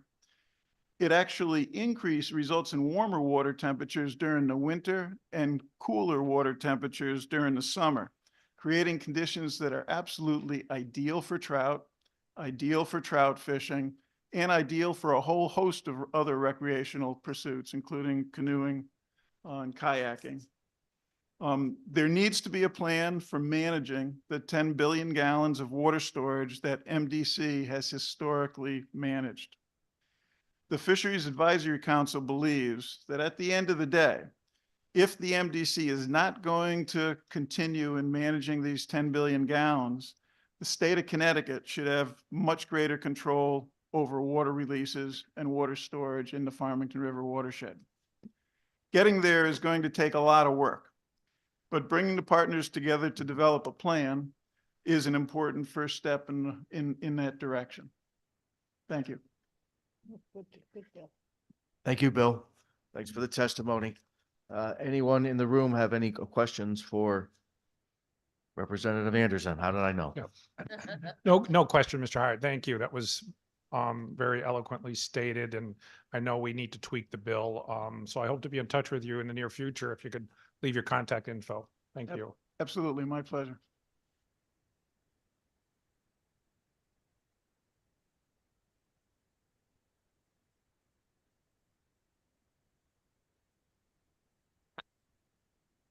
Representative D'Amico. Thank you, Mr. Chair. Thank you, Bill, for coming in and testifying, and a shout out to Representative Anderson for introducing this. So I just want to get an understanding. I'm looking in your testimony. So just so that I understand it a little bit better, the Army Corps of Engineers is potentially going to relinquish their control over this over the, did I read this right or am I misunderstanding? Oh, it's About the operation of the dam? So it would be MDC. The storage and flows have been managed cooperatively by the MDC, the U.S. Army Corps of Engineers, and DEP historically over the last 50 years. And that's produced, you know, what we see out there today. Okay, but the Army Corps of Engineers is about to step back? Is that what I'm reading? MDC is looking to step back from its management of that 10 billion gallons of storage and its management of the flows associated with that. And in the absence of the MDC, another entity, either an existing entity or an entity that is somehow established and created, a new entity, has to fill the void. And by filling the void, I'm assuming that that entity would have to assume all the contracts and the MOUs associated with working with the Corps of Engineers and working with the other riparian owners. Gotcha. And Okay. that's the challenge, is to pull that together. Okay, thank you. I appreciate the explanation. Thank you, Mr. Chair. Thank you, Representative D'Amico. Anyone else with any questions? I don't see any hands raised virtually as well. Thank you, Bill, for Thank you. your testimony as always. Next, we're going to Janet Bellamy, followed by Allison Johnson. Good afternoon, and thank you, Chairs Lopes and Gresco, and distinguished members of the Environment Committee for allowing me to testify today. My name is Janet Bellamy. I'm a resident of Ashford and a member of our Clean Energy Task Force, Conservation Commission, and Planning and Zoning Commission, but today I'm speaking as a private citizen. I have submitted written testimony as well. I'm here to support HB 5004. The increase of weather-related disasters is hard to miss, and it's clear that we are in a climate crisis. The provisions of this bill will help our state meet its goals to reduce greenhouse gas emissions using the best available science while providing the needed accountability for achieving these goals. Rather than repeat all the reasons this is a good bill, I'd like to tell my story.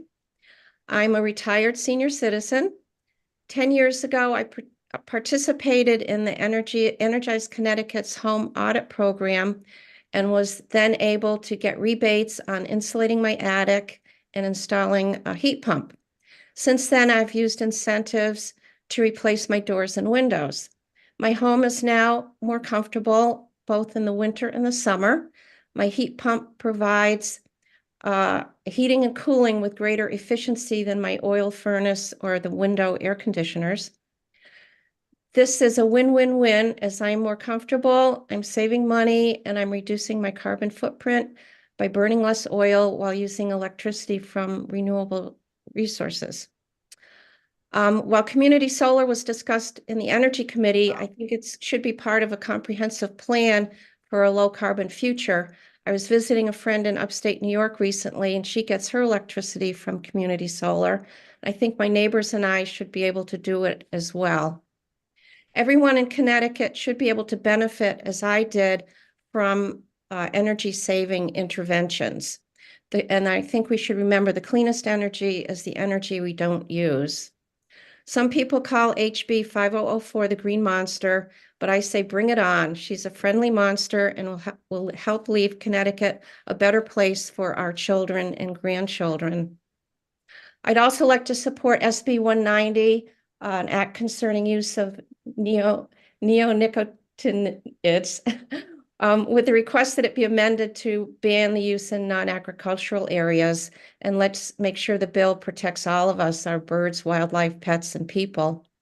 I strongly support SB 292, an act concerning the use of PFAS in certain products.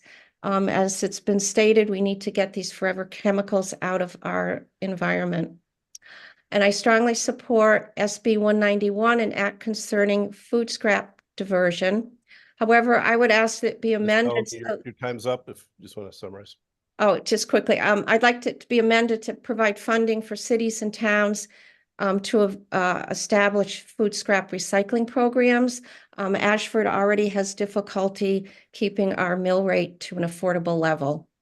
And thank you for your time and letting me testify today. Any questions for Ms. Bellamy? Sorry, I have to check online. I'm not seeing any, but I agree with you as a Red Sox fan. I never felt the Green Monster was a pejorative. So next we'll have a Senator Seminar.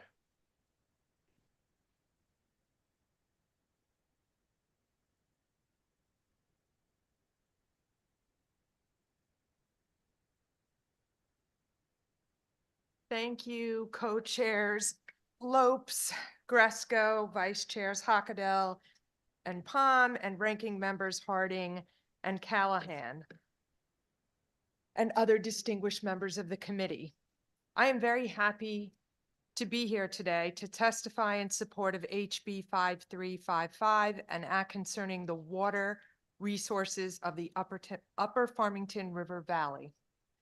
The Farmington River Valley is an unparalleled gem that we are lucky to have in the 8th District. From its internationally renowned fishing to its natural beauty, the Farmington River is a gift that we must treasure, protect, and preserve. The importance of the river has been nationally recognized. On August 26, 1994, a 14-mile portion of the Farmington River was designated as part of the National Wild and Scenic River System, an important federal delegation that brings certain protections and recognition. Given the critical importance of the Farmington River, it is imperative that the study authorized by HB 5355 is completed as expeditiously as possible. This study will help provide long-term solutions to problems encountered in recent years relating to either too much water flow or not enough. A steady, predictable, and consistent river flow is necessary for the health of the river, the multitude of wildlife that depends on the river and habitat, and the various businesses that rely on the river. The Department of Energy and Environmental Protection and the Metropolitan District Commission have been involved in the management of the river for decades and have expertise that cannot be replicated. Therefore, I would respectfully request that we add language to the bill that would require DEEP to work with stakeholders, including MDC, to determine appropriate river flow and then make requests to the Army Corps of Engineers on behalf of the state for necessary releases from the Colebrook Reservoir to ensure a healthy river flow. The time is of essence and it's time to act now. Thank you, and I will happily answer any questions that anyone might have. Thank you, Senator Seminara. Any questions, Representative Anderson? Thank you, Mr. Chairman. Senator, I know you represent the vast majority of towns through which the entire Farmington River passes, most of which now is federally designated wild and scenic. I just have a couple questions. Do you think it's critical to have DEEP make requests for releases and holdbacks now, not just waiting for a study? Absolutely. In the past, MDC and the Army Corps made the proper releases to ensure a healthy and stable downstream. There is a legal dispute at the moment, and those releases have not been made for many years, or they're being made haphazardly, I should say. We need DEEP to step in and make the release requests on behalf of the state. We know that the Army Corps' primary mission is flood control, which is clearly a priority, but we need to make sure that the other downstream interests are protected.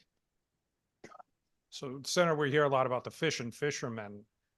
Do you know of any other downstream stakeholders that have been harmed by erratic flow, like businesses harmed by low flows or farms harmed by flooding? Yeah, I mean, obviously there's concern for the fish and the fisheries, but there, as I mentioned earlier, many fishing sports that sportsmen that come from all over the country to fish in the Farmington River. There's recreational opportunities for the Farmington River. People kayak, people buy homes. to be by the river. There's wildlife habitats, and there's also Satan's Kingdom, which is a tubing business that is on that area, and it's a lot of fun, by the way, if you ever want to go. So, yeah. Yeah, thank you, Senator. I know that tubing business was an early partner with the new Office of Outdoor Recreation and was nearly put out of business 2022 for low water and 23 for high water. But thank you, Senator, for advocating for this beautiful river. Thank you, Mr. Chairman. My pleasure. Problem, any other questions? Let me just check Zoom. How to use Zoom. I don't see any hands raised. So thank you very much. Next person is Allison Johnson, followed by Jason Gaudier. Allison, please unmute. Good afternoon. Thank you, Chair Slopes and Gresco. Can you hear me? Members of this committee? Yeah, okay, great. I'm Allison Johnson, Senior Attorney with the Natural Resources Defense Council, testifying in support of amending and advancing SB 190 on behalf of NRDC and our thousands of Connecticut members. NRDC strongly supports SB 190's purpose to prohibit the non-agricultural use of neonicotinoids in outdoor lawn and garden settings. However, the current text of SB 190 needs to be amended to actually carry out this purpose. First, as drafted, the bill allows neonic use for unnecessary non-structural applications against ticks and mosquitoes, which could lead to ineffective spraying of vast areas of lawn. Second, the bill rewords limitations on neonic use that were adopted in 2018, but does not fully restrict neonic applications on agricultural plants like lawns and golf courses. So in other words, the current text of the bill would fail to provide meaningful protection beyond existing law. These details really matter because these neurotoxic pesticides are designed to kill. Neonics are exceptionally toxic to insects. A square foot of neonic treated lawn has enough active ingredient to kill 1 million bees, and the harm doesn't stop there. Neonics pollute entire ecosystems because they function by permeating plants, making the leaves, stems, pollen, and nectar toxic to insects. They can stay in the soil for years and they don't stay put. They're transported by rain and lawn watering, constantly spreading to contaminate new soil, wild plants, and water supplies. Neonics have been found in half of all rivers, including the Norwalk River, at levels lethal to aquatic life, and in the bodies of half the American population. A recent study found that the picture is actually getting worse. 95% of pregnant women had traces of neonics in their bodies, with increases over 4 years. Neonic use on lawns and gardens is likely Connecticut's largest source of neonic pollution. The widespread and continued use on lawns means there are large swaths of the state where the chemicals are virtually ubiquitous, even though research shows that these uses are largely unnecessary or replaceable with safer alternatives. Science links neonic contamination to plummeting bee populations, mass losses of birds and fish, birth defects in deer, and neurological and developmental disorders in people. Farmers are also seeing lower yields in top crops like blueberries, apples, and cherries due to the lack of bees and other pollinators. SB 190 has the potential to address these issues and to ensure that the bill actually does prohibit harmful uses of neonics on non-agricultural plants. The text should be amended to align with last year's proposal to limit non-ag uses of the neonics, SB 963, which passed out of both this committee and the Appropriations Committee. That bill's targeted approach addresses the bulk of neonics entering Connecticut soil, water, plants, and people every day. So again, on behalf of NRDC and our members, we encourage the committee to align the text of SB 190 with last year's SB 963 and advance the bill promptly. Thank you.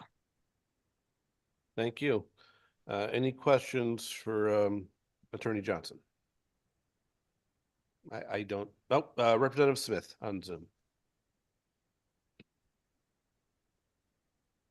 Thank you, Mr. Chairman. And speak up if you can, Frank. We're having a hard time hearing you. Okay. Thank you very much, Mr. Chairman. Thank you, Attorney Johnson. I was waiting for somebody to come up and discuss this SB 190 neonic bill, and you a little bit further into your testimony acknowledge the fact that we had a bill, as you mentioned, SB 293 last year, 963 that passed both this committee and appropriations, and was also endorsed by the Commissioner of the Department of Energy and Environmental Protection, as well as the Connecticut Agricultural Experimental Station. I'm not quite sure why it passed then and it just didn't get through the Senate last year. But unlike SB 190, which is a great and stated purpose, purportedly does try to regulate and to control non-agricultural use, but actually, in fact, provides cutouts for some of these, including golf courses, lawns, and other non-agricultural, directly non-agricultural applications. My hope was to, again, revisit this with a view toward adopting the same language from Bill 963 in lieu of what has been presented by raised bill number 190. You had indicated a lot of the scientific evidence on neonics. They're neurotoxic substances, apparently very easily very permeable, and affect a lot of peripheral agencies in terms of their application near buildings and the like. As you pointed out, they turn up in organisms, the bloodstreams and so forth. And one of the things, the biggest concern to a lot of people in the agricultural area has to do with the effect on pollinators, on bees, butterflies, and so forth, of a huge drop-off of bird population, owing a lot to this with the neonicotinoid corn seed and applications that transmit to insect-eating animals such as songbirds and the like. Is this something you are familiar enough with, Attorney Johnson, that you would support the adoption of last year's bill in lieu of this SB 190? And the other thing is the effective date. The new one, this year's one, is considerably less demanding in terms of its application and its deadline. This is supposed to take place December of 2027, whereas last year's bill would have went into effect the first of this year, which obviously has changed. Aside from the start date, do you see anything of other concern? I know Commissioner Dykes had expressed by some of the details a preference for the older bill. How do you feel about that? And is there anything else in 293 that you would also like to see amended?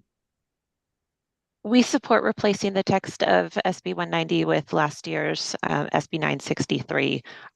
It ensures that we're targeting the most harmful and impactful uses of neonics in the non-agricultural setting, and absolutely agree with you that this is an urgent issue, and the sooner we address reducing use, the better. One of the most challenging aspects of neonic use is that this is a chemical that accumulates over time. So not only are we seeing direct impacts from use every time it's applied, we also see additive impacts when you're using it in the same location over and over as you might on a lawn or a golf course. So making sure that we're stopping the act of adding to that load that's already in the environment is really essential. I can't hear you, Representative Smith. Representative Smith, you're on mute.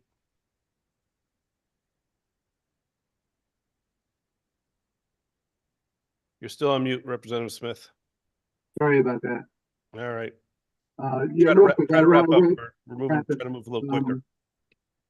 Yeah, no, that should do for now. I appreciate your testimony, Attorney Johnson. Thank you very much, and appreciate your insight and your eloquence on this particular topic.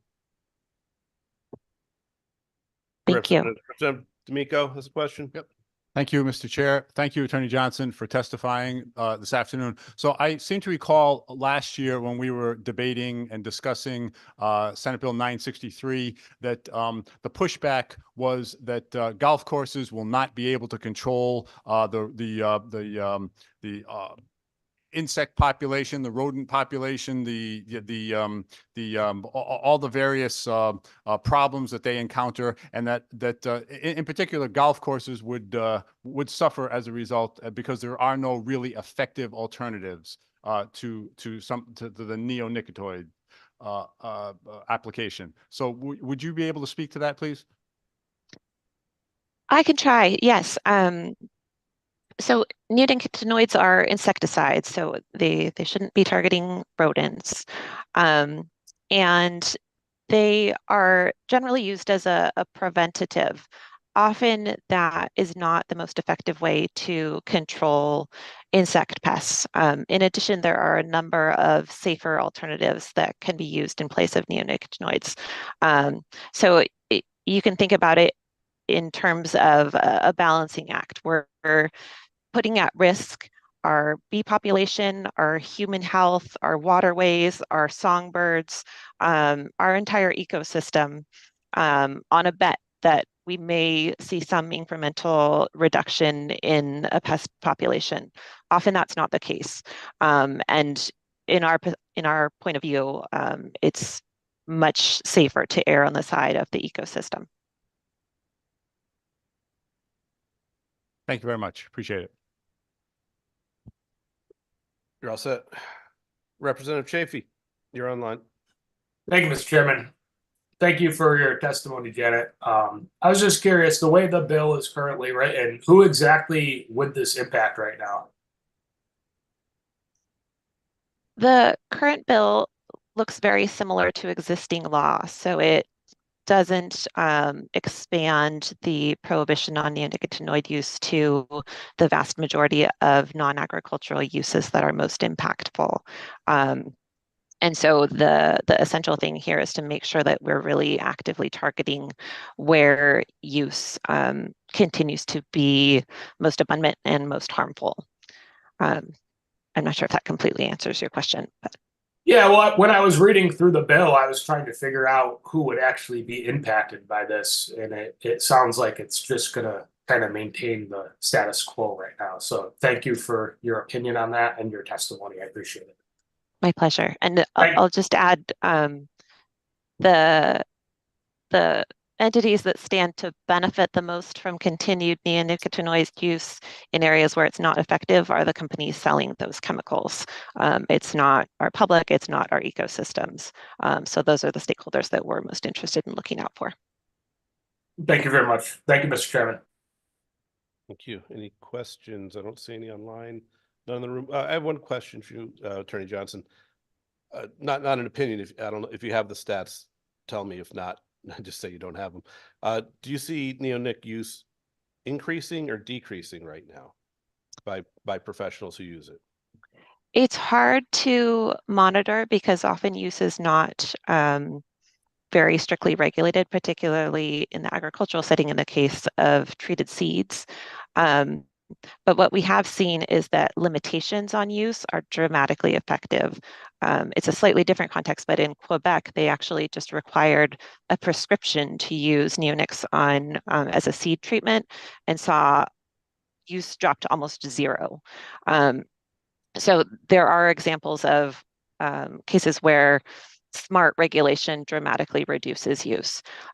Over the course of time where neonics have been available for use, starting in the mid-2000s to today, the use has dramatically increased. They're the largest category of insecticide used currently in the US. So anything we can do to target uses where they're not necessary and where they're particularly harmful is a great step forward. Thank you. And I believe that stat is in our written testimony along with citations if you'd like to take a closer look. Alrighty. You want to go for the second time? If you don't mind, Mr. Chair. I might, but if you really want to. Okay. I'm still not clear, Attorney Johnson. The argument was presented last year, and I'm sure it'll be presented again this year, that neonics are needed because there is not an effective alternative that would keep our golf courses clean and green. Would you be able to refute that or at least speak to that? I guess I would offer a different question, which is do we want our bees and our children's health, or do we want green golf courses? There are certainly golf courses around the country that are being managed without neonics, and looking carefully at where we're using these chemicals and what else we can do is, I think, one of the goals of this legislation. But at the end of the day, we're talking about people's health, and we're talking about the viability of our food system that relies on pollination from bees and other insects. We're talking about the safety of our water. So I think those are the questions we need to be focusing on here.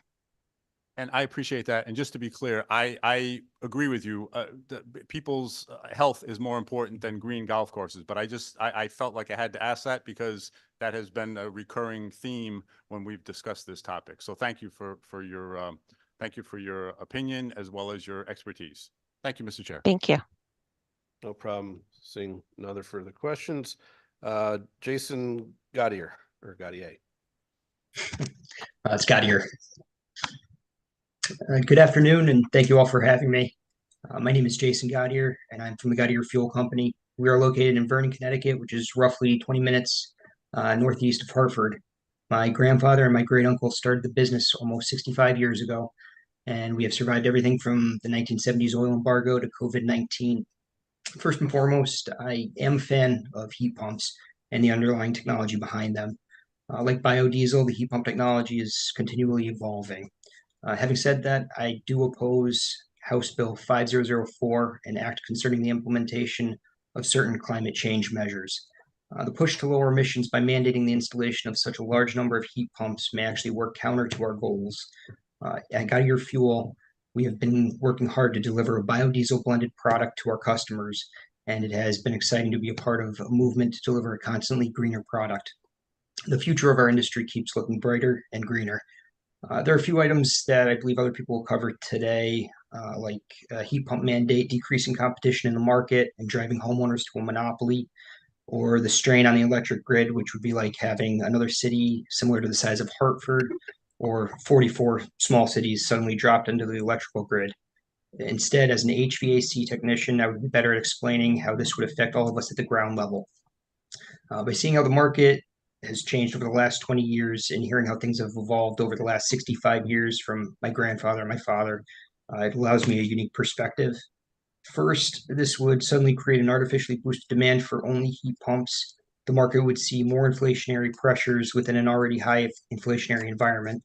These increased costs from the demand surges always get passed down to the small business installers, the homeowners, and the Connecticut taxpayers. Second, constantly changing component in the heat pumps are the refrigerants used for the transfer of heat. The refrigerants are constantly being phased out due to their global warming potential. The refrigerants seem to change about every 10 years. And today, the hydrofluorocarbon 410A is the most popular, which is now already eliminated in more progressive countries and being currently phased out in the US, yet again due to its global warming potential. If we as a state had mandated a heat pump push 20 years or even 10 years ago, those homes would have missed out on newer and less harmful refrigerants, and they would have been stuck with the more inefficient heat pumps. That's why it seems like a natural growth that coincides with advancements in technology is a better path instead of a massive change of 310,000 homes. It's too difficult for me to try and determine the total life cycle carbon footprint of heat pump systems between production of the unit, production of the refrigerants and their global warming potential, along with the creation of electricity and the transmission to customers' homes. But what I do know is that in a small company like ours, we've been reducing our customers' carbon footprint more and more every year. We work together with our customers to understand their heating needs and affordability while offering them greener solutions to lower their carbon footprint. Up if you summarize. Sure. The biodiesel blend that we deliver has proven to be one of the best paths forward and is the most cost-effective way and least burdensome solution for our customers from all socioeconomic backgrounds. Thank you. Appreciate it. Any questions for Mr. Gaudier? Seeing none, thank you very much. Next, Maria Stockham, followed by Aziz Dakan.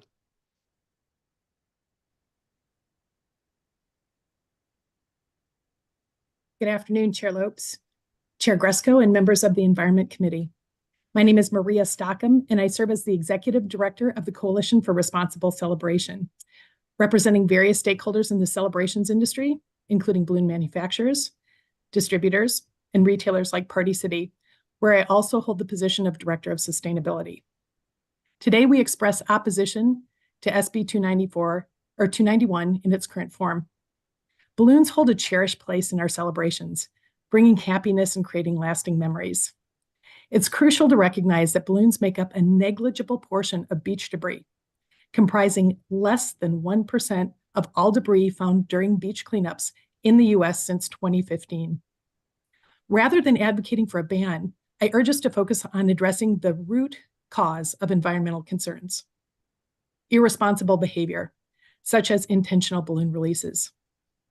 Our coalition proposes practical solutions like balloon weighting, supported by public education campaigns, and improved recycling options. By emphasizing education over overly restrictive legislation, we can safeguard our environment while also supporting small businesses and promoting responsible balloon use. Our members adhere to a stringent code of conduct that promotes responsible balloon product use and disposal practices, including discouraging intentional balloon releases.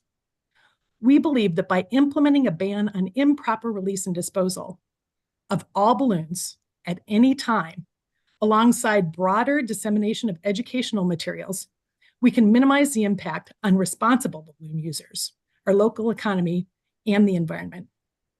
Let's collaborate on implementing effective strategies now that strike a balance between celebration and sustainability.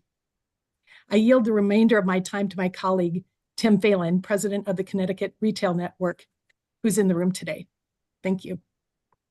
Thank you, Senator Lopes, and other members of the Environment Committee. As Maria said, my name is Tim Phelan. I'm the president of the Connecticut Retail Network.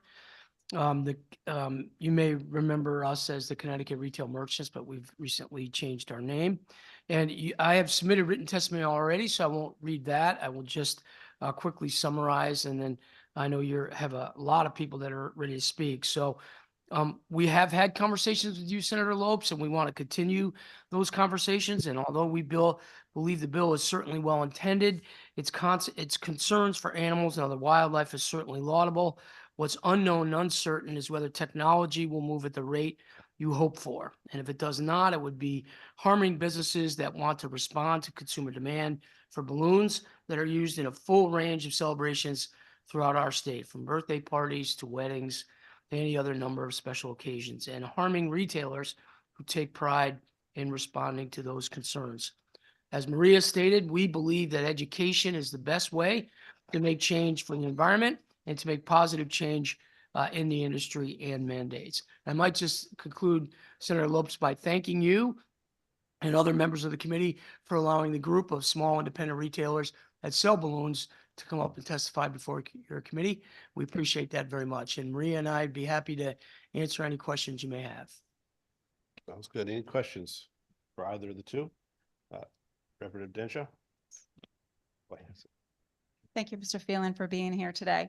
And I do appreciate the women-owned businesses that testified earlier today with their party supply companies. And those businesses are highly valued. Can you tell me how hard it is to transition into a biodegradable balloon product? Well, I think, Maria, you might be better to answer that. I would just say, Representative, that I know that the technology is not there yet. Efforts are ongoing. But Maria, maybe can you put a little more sauce on that? Yeah, well, I think that's a really good point, is that, I think we all have the intent to get there at some point, but the reality is the technology isn't there today. And so as we take a look at solutions that we can implement now versus ones that we know that we want to achieve in the future, we see recycling as being that path forward. And to that end, industry has come up with a path forward for balloon recycling. It's now available at all Party City stores in Florida, Massachusetts, and California, and it's looking to roll out to all stores nationally. That just shows the intent of industry to collaborate on solutions that work. Biodegradability, however, isn't an immediate solution, which is why we feel so emphatically that in order to address the issue on the table today, that we partner together on an intentional balloon release ban so that we can guarantee that balloons are being used as intended, which is not to release them into the air and keep them weighted. Thank you for that. I appreciate that. But the fact is they are being released. And just recently there was a school, I believe it was in Bridgeport, their sports teams just released a whole bunch of Mylar balloons into the air. So education is a huge problem and we should really talk with our schools about different ways, alternative ways to celebrate that don't involve balloons. And I'm just wondering what some of those other alternatives might be. I heard your testimony earlier. You're saying that you're not finding the debris on the beaches, but I'm certainly finding them in Long Island Sound. We spend a lot of time out in the water removing balloons as much as possible, and we've seen sea turtles and whatnot being hurt by balloons that have been intentionally or unintentionally released. So the end game is to just stop the releases, find an alternative to balloons maybe that don't disturb the businesses, and I'm thinking that the biodegradable solution would be the way to go, and education in our schools. Well, I don't think we would argue with that at all, that biodegradability would be the best solution, but it just isn't there. And so until that time, I think you raise a really good example of schools. There's, retailers sell balloons, customer facing. We can only do so much when people come into our stores, and we're happy to put recycling bins in our stores. We're happy to put signs on our stores, but there's a whole other ecosystem of people that use balloons, high schools, prom, football games, proms, event planners, weddings. There's a whole bunch of people outside of the retail industry that use balloons, and they all have a responsibility to properly dispose of balloons. We'll try to do our part, but that's where we emphasize, education is critical right now. We've got to do a better job of telling people how to properly, dispose of a balloon. And then I think, Maria, we had talked about even being open to, mandating any retailer that sells a balloon have a recyclable bin in their store. So if you have a junior prom event and everybody's got balloons, and you get done with those balloons and you bring them back to the store, we'll have a recycle bin there. I think at this stage, simply because the technology is not there yet, that is what we think is the most reasonable next step. The other thing that I might add to Tim's comments is that at the end of the day, even if the material is biodegradable, it doesn't prevent the action, which is most detrimental. What we do know is that education makes a difference. And to that end, we absolutely are looking to partner with any government communications group. Our CRC coalition has developed educational materials that we would love to be able to disseminate more widely so that people are aware of what proper balloon use is. Thank you. I appreciate that. Representative Smith. Thank you, Mr. Chairman. Ms. Dancho or Tim, either one of you, a little earlier, Chairman Lopes mentioned that to kind of clarify the intention of this bill, which is really, in a sense, more of a stake in the ground as far as the state of Connecticut is concerned with regard to helium balloons, and kind of a cautionary flag to let them know that it's not something that's going to be welcome in the state. I looked up Senate Bill 291, and the actual effective date is October 2027.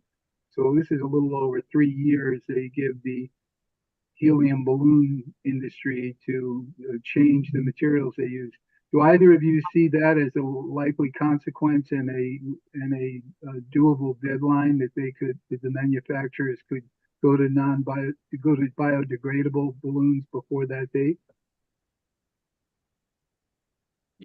Marie, do you want to take that one or? Yeah, absolutely. The challenge is the technology isn't here today. And for those of you familiar with research and development efforts, it's challenging to put a timeline against that. The balloon industry isn't the only industry that's struggling with this. If you take a look at food packaging, same challenges are existing there. And as we know from our debris study, that has a much larger impact with respect to beach debris today. I think what we can say is that we hear the message and that we are looking at understanding how we can get there most effectively, not only tomorrow as we're looking at solving for problems that we don't have answers for today, but helping bridge the gap in terms of the challenge that's on the table right now. So I think if we partner together to figure out how it is that we can work most effectively today through tomorrow, you know, we're targeting that. We just aren't able to commit right now to a solution that still yet has to be developed. Yeah, and I would just add, Representative Smith, that Chairman Lopes has been really great and upfront and honest with us about his intent, which is not, you know, not to create conflict with us, but rather to say, hey, this is my goal. This is where I want you guys to go. And all we're trying to respond in turn is we can't really commit to that because we don't know the technology will be ready at that point. And rather we would suggest these interim steps. We just don't feel comfortable saying that whatever date in 2026 or 2027 that we'll be able to meet that. But we do appreciate Senator Lopes's intent in trying to say, I'm going to give you guys some time. We just don't know. Thank you, Mr. Chairman. Thank you, Ms. Falcone. Any Thank you, further Mr. Chairman. questions? Seeing none. Can I just say, Senator Lopes, again, thank you for letting me go from number 141 to number 21. You don't need to butter me up anymore. No, I know. I'm just saying it's make my Friday night. Thank you. It didn't change mine at all. Next is Aziz Dakan, followed by Pete Seppi.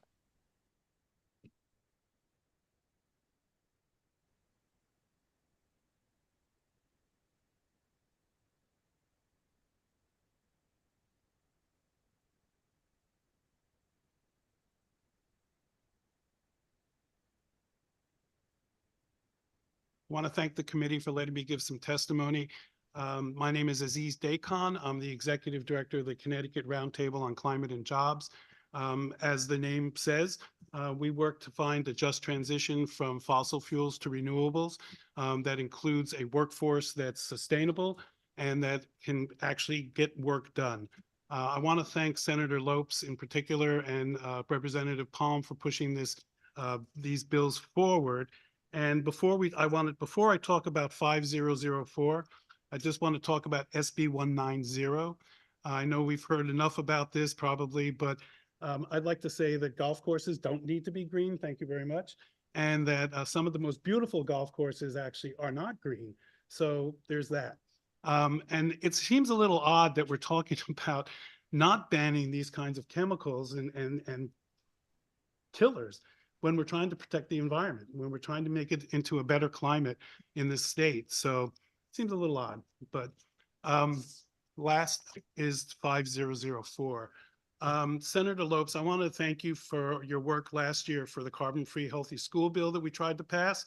It went through this committee, went through the Senate, but died a slow, sad death in the House.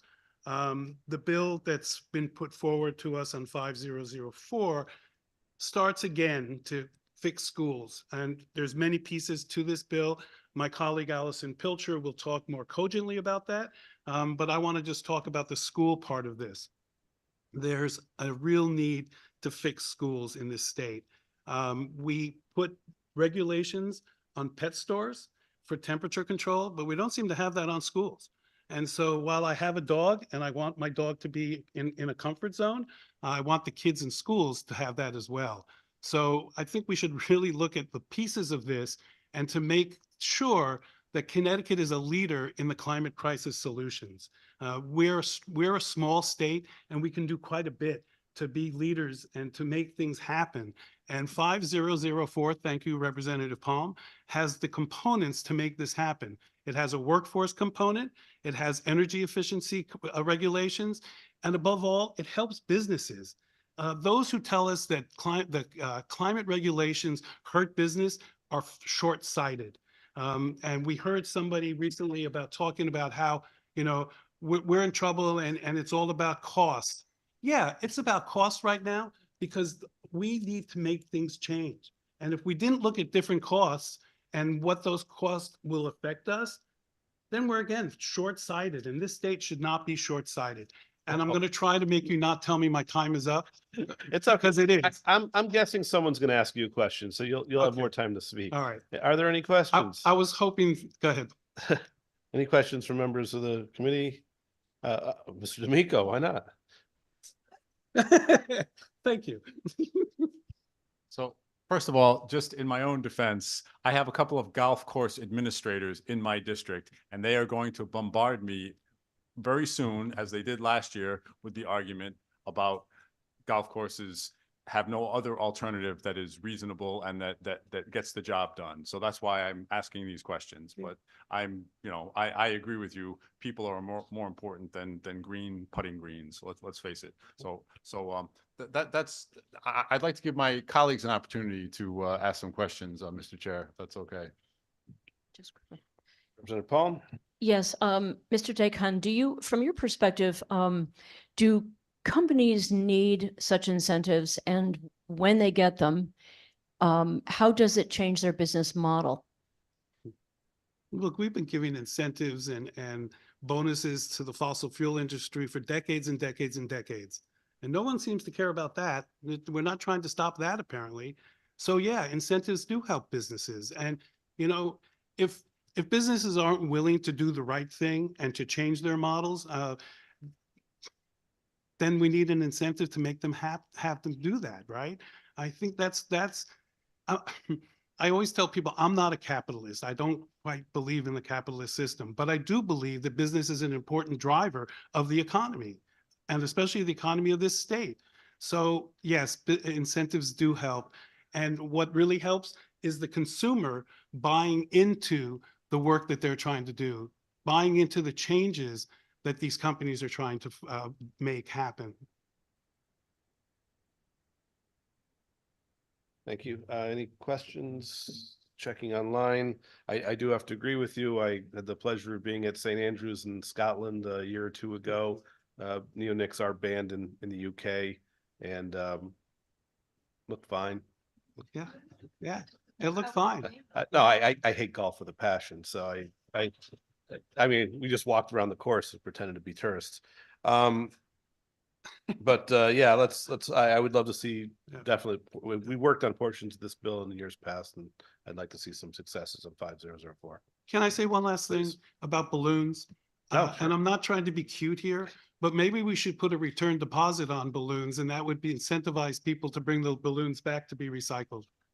And I know I've heard the testimony about the deposits, but I'm just saying, it's not a bad way to go, right? Mr. Chair, may I offer that as long as the balloons were properly labeled with the value of the deposit, that would be the best way to do this? Thank you. PTRV on the I was balloons. hoping you would comment on that. Pete, Appreciate it. Pete, see no others. Pete Seppi, followed by Brian Paganini. Thank you. Thank you.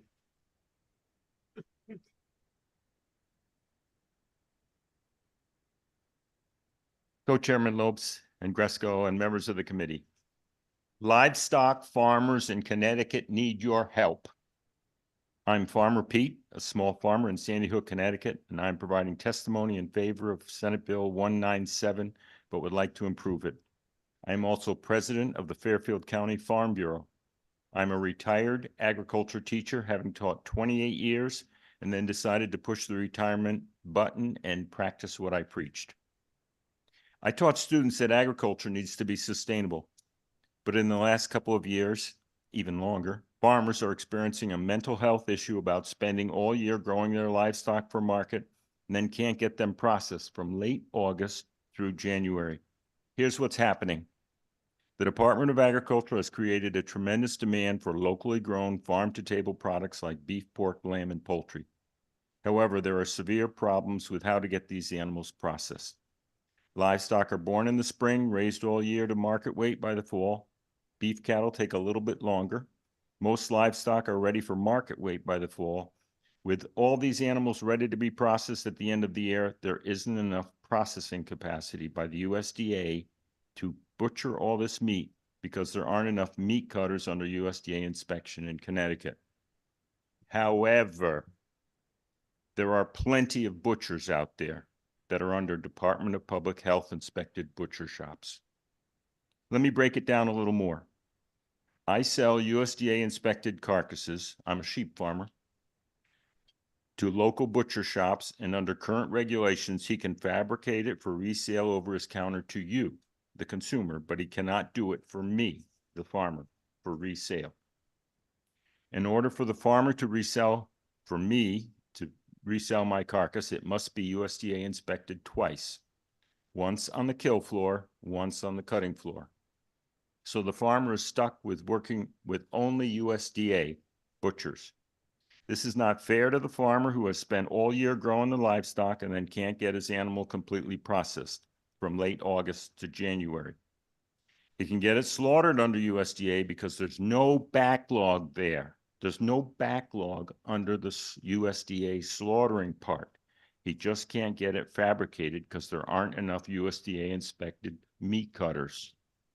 At a recent town hall meeting hosted by the New Connecticut Farmers Alliance on February 15th, the Commissioner of Agriculture said, "This is a problem with the Department of Public Health regulation." So the answer seems to be simple. Can't we modify this regulation? A local butcher under Department of Public Health inspection should be permitted to process a USDA inspected carcass for a farmer for resale in Connecticut.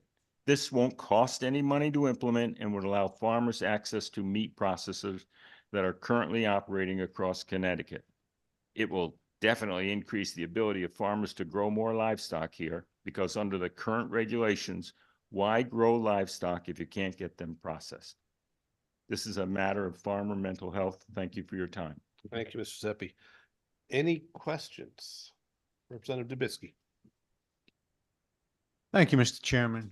Thank you for coming in. Very much appreciated. You know, I certainly support increasing the ability of farmers to get their product cut and packed, which is what this bill would address. But I'm curious when you say there is no backlog on inspected slaughter. I only know of a handful of places in the state, and I know that at the busy time of the year, it's nearly impossible for people to get appointments. There's tricks to the trade. I'm sorry? There are tricks to that trade. Some of them will only take in livestock that they will also fabricate. But there are several that come to mind right away, especially the one where I go to in New Haven, that will process the animals. You go back the next day, pick it up, and then you take it to a USDA inspected butcher. If I could also take it to another butcher, that would really relieve the problem. Because the USDA inspected butcher that I go to does not slaughter. See, there's the right. confusing part. Most places don't slaughter. There's only a couple of places that do. That slaughter and butcher. And Yeah. a lot of farmers want that convenience of one-stop shopping. Okay. Understood, but the bottleneck is not the butchering, it's the slaughter. That's wrong. I'm sorry, that's incorrect. You can get them slaughtered. They're going to sit there and they're going to hang in their coolers until they can get them fabricated. Now, are you talking beef or lamb? All red meat species, beef, pork, lamb. Okay. I have no trouble getting getting them slaughtered, but it's getting them fabricated, getting them butchered. You and I should talk offline because I have been in that industry for 20 odd years and have talked to hundreds of farmers. And my information is that the backlog is in the slaughter and not the processing. As president of Fairfield County Farm Bureau, I get the calls from farmers to say, how can we get this fixed? I can get in, but I can't get it butchered. And there are butchers out there. And then a USDA inspected butcher in Western Connecticut, all right, told me, Pete, I could do more if I could get more butchers, more meat cutters. I need meat cutters. Well, if this bill can help the problem of the people that you are in contact with, I'm all for it. I don't think it's going to help the people who I'm in contact with. Let's talk. We will. Thank you. Thank you, Mr. Chairman. Representative Dubitsky's got a job. Representative D'Amico. Thank you, Mr. Chair. Thank you. Is Mr. Seppi? Yes. Yeah, Mr. Seppi, thank you for coming in to testify. So, in your testimony, your written testimony that you just presented to us, you mentioned that it was stated, I guess, by the Department of or the Commissioner of the Department of Agriculture, that the problem lies with the Department of Public Health. Correct. So, could you just briefly describe what is the problem? And the reason I'm asking, I don't see any testimony here from the Department of Public Health, but I'd be curious to just hear you explain that. I have reached out, our local Department of Public Health encouraged me to reach out to Public Health because locally they're very excited about this. And I have written to Deputy Commissioner Lisa Marissi, she lives in our town. I have not heard from her yet. All right, that was last week. So we would like to, because on February 15th, when I was at this Zoom meeting with the commissioner, all right, and he was doing a meeting with the commissioner and farmers online, that he publicly told us, all right, this is a public health problem. It's a regulation of the Department of Public Health. And this is not the first year. If you remember, this bill was presented last year. So nothing has happened. And if we put this off to a committee, okay, the problem starts in the capacity of processing in late August, the JAMA. Okay. So I don't want to get too much into the weeds, but ultimately it would require a change in the Department of Public Health regulation. Is that the bottom line? We would love to have them assist us. Okay. All right. To be continued. Thank you, sir. Appreciate it. If I can be of any other help. We're lambing at home. My wife is taking care of that. Okay. All right. Thank you, Mr. Seppi. Any other questions? Sorry, Rep. Harrington, you can't run away yet. I'm sorry. So thank you for coming in. I'll say you're a neighbor. We can talk offline. I do think that there is a capacity problem in the late fall, right? Fortunately, because I sit here, there's definitely two issues. What we experience here on the western side of the state and what they're experiencing on the eastern side of the state are two totally different issues. So I want to be clear about that. And I think that you're on the eastern side and I think that they have a slaughter problem. And I agree with you on our side, we're having a processing problem more so than a slaughter problem. So I appreciate you coming in. Thank you. Thank you very much. I think you're safe now. All right. I'd really like to help the farmers, and the ones that call me are very frustrated. All right. Next, we have Madison Sprimoli, followed by Judy Malone. Oh, sorry. No, Brian Paganini. Brian Paganini, I skipped over you. No worries. No worries. Good afternoon. Yeah, good afternoon, Chairman Lopes, Chairman Gresco, and ranking members of the Environment Committee. My name is Brian Paganini. I'm the Vice President of Quantum Biopower located in Southington, Connecticut. I'm testifying today in support of SB 191, an act concerning food scrap diversion from the solid waste stream and the redemption of on-estate beverage containers. We've supplied written comments, so I'm just gonna speak today. The company I helped to found in 2013, Quantum Biopower, has recycled over 100,000 tons of food waste since we commissioned our facility in 2016. And we've created about 40,000 yards of high quality compost products since. We were the first in Connecticut to bring a commercial scale anaerobic digester to operation. And along the way, we've helped towns and businesses and universities help to design and implement really good diversion programs, food diversion programs. Today, we have over 100 partners who regularly divert their food waste and bring it to us for recycling, such as grocers, manufacturers, and all the like. I'd be hard pressed to say there isn't another group in the Northeast that has more experience processing food scraps than our highly capable team of folks here at Quantum.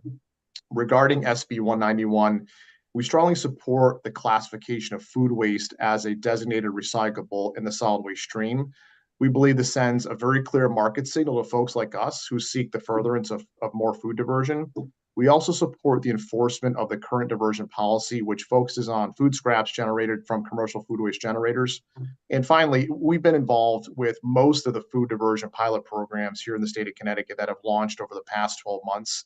The enthusiasm and the desire to get food waste out of the waste stream has grown for many municipalities wanting their own food diversion programs. However, they struggle to keep up with the upfront costs associated with running those programs. Without a real mechanism to fund those programs at startup, our goals may not be achievable in the long term. So in my conversations with the folks at Connecticut Council of Municipalities or at the Green Bank, I believe there's a lot of possibilities to overcome this challenge.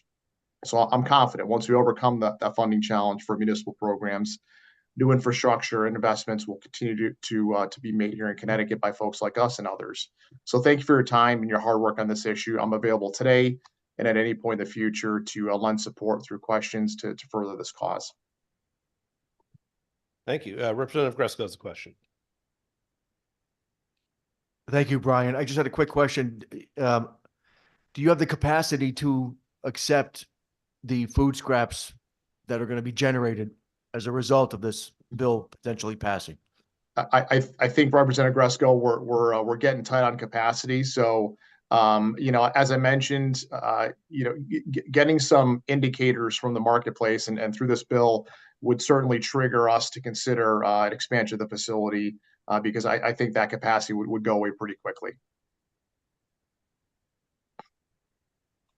Representative Palm.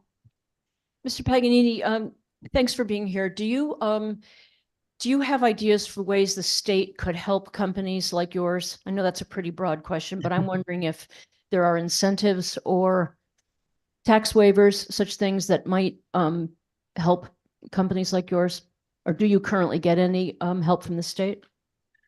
We don't get any direct help from the state. I will say that we're in a very unique position in Connecticut that we have this wonderful institution in the Connecticut Green Bank, which has a newly minted authority to help support capital infrastructure investments for things like anaerobic digesters or food diversion facilities. So I don't know that our need for quantum is financial support, and that's why we look to the communities to receive that kind of support. I think for us, what we look to is can we get comfortable in deploying our capital around a food waste stream that we believe is out there, but yet to be harvested or diverted from municipalities or from other commercial customers. So I think we're very fortunate to be in Connecticut because there's a lot of good programs here that we want to take advantage of. Just want to get a little more clarity on where that next stream of food waste is going to come from to help us unlock that capital and build more infrastructure here in the state.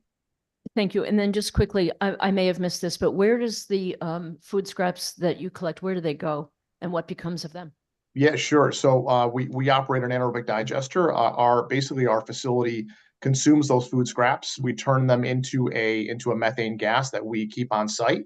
That gas is used as a fuel source and powers a large electrical generating unit that makes about 1,200 kilowatts of power on an hourly basis. And that power is then distributed to our host community here, who is Southington. We virtually power Southington's police station, fire station, their wastewater plant, and their municipal building. And the residual material that's left over from the process, we turn that into saleable compost, and that gets sold to growers, residents, and farmers here in the state. Thank you very much. Thank you.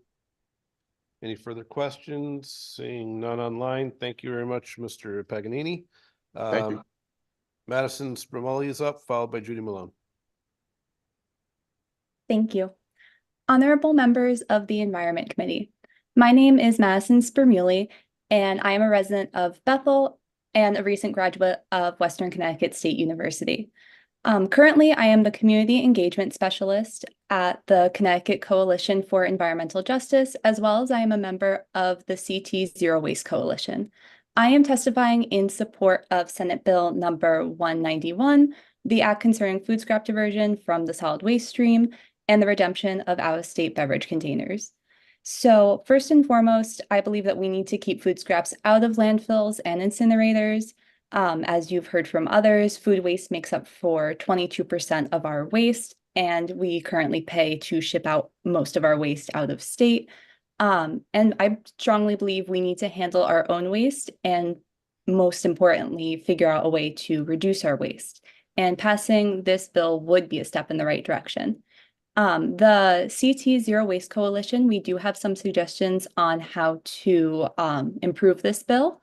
One would be what Brian said previously, who was before me, that we need funding for the municipalities is very important, and we have to make sure that we have the proper funding for them, as well as the bill should include everyone in the state to divert scraps from landfill. So the current language does not require businesses and institutions that generate less than 26 tons per year of food scraps to recycle. Currently, it's only mentions institutions that generate more than 26 tons of food scraps per year and residential properties. It's definitely something that we can do and we should be doing. The state of Vermont, as an example, their food scrap diversion bill requires all households and businesses to comply. So I do believe it is a feasible request. I believe that, I hope that you will take into consideration my remarks as well as other advocates' remarks to strengthen and pass this Senate bill concerning food scrap diversion. So thank you all so much for your time. No problem. Well done. Any questions? Okay. Thank you very much. Next, we have Judy Malone, who I do not see. Hi. Oh, I'm here. Now I see you. Hi, Senator. Good afternoon. My name is Jude Malone. I'm with the Connecticut Beer Wholesalers Association, and I'm here to testify in favor of Senate Bill 191, specifically Section 3. So Section 3, for the first time, it would make it illegal to knowingly return a can or a bottle that was purchased in another state to Connecticut. It would also allow us to put in a designated redemption area a sign, just notifying the public that indeed it is illegal if you are bringing cans or bottles from another that was purchased in another state and returning them here. And third, it provides a private right of action under 22A-245 for a company to, if there is an incident. I know we heard earlier from Jennifer Perry from DEEP, and also there's written testimony from Consumer Protection about enforcement and the cost of enforcement to this agency. The way that we read this bill, and certainly the intent was not, we understand at this juncture, there's not enforcement from that. It's just a private right of action.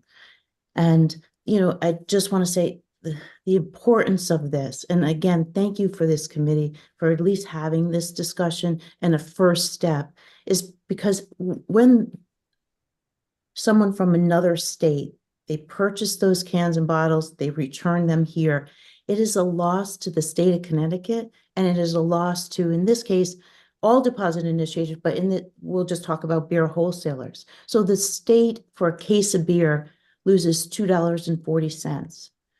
For a beer wholesaler, we have now lost revenue of $3. And we didn't have the sale, and we have all of the other expenses that go along with that. So this is really a first step. We appreciate it. We look forward to having further discussion with this, with all of you in the committee, of how we can find additional solutions. But thank you at least for making it illegal. So with that, I take any questions, but thank you again. Thank you. Oh, a whole bunch of questions. Representative Mushinsky. Thank you, Mr. Chairman. We, in the legislature, we recognized that your industry needed to keep more of the S-cheats to handle the containers and install the equipment and do the checking and all that has to be done to get the bottles back and made into recyclable material. And that was our way of saying that there is an expense on your industry and we recognize it and we think you should start getting the sheets back for your own industry. But now we have these containers that say CVH, I think it says, which the consumer doesn't CTRV. See, I can't even get it straight. That's okay. But I'll help you out anytime. the constituents have no idea what this means. When I go to the recycle center in my town, they throw them out because they don't understand there's a deposit on them. So if you need those letters on there, I think we have to say 10 cents Connecticut as well. So because they're not ending up in the recycling stream where we want them to go. The public does not understand this. Can you comment on that? Can we fix it with 10 cents? I so appreciate that question. And, you know, I represent wholesalers. So that's really was a manufacturer's decision. And my understanding of that goes back to after the passage and as we moved into 2023 and new containers were going to be put into this bottle bill program, manufacturers, let me step back, Department of Deep had a regulation and they had a hearing, and Deep allowed, as the commissioner testified today, Deep allowed for CTRV as manufacturers asked as part of a convenience, so they didn't have to change twice. We actually, as the beer wholesalers, testified against it and met with the department because we agree with you, Representative, is that there's confusion already out there, and then on top of it, the CTRV. But again, we're not the manufacturer, but we raised that concern at the time of the that Deep was holding the hearing. So, you know, and it goes to a larger problem. As wholesalers, we don't have control over what the manufacturer and the label and the universal barcode and all of that. So we just distribute the product and responsible for all the other things that go along after the consumer returns it. So we're in a difficult spot ourselves.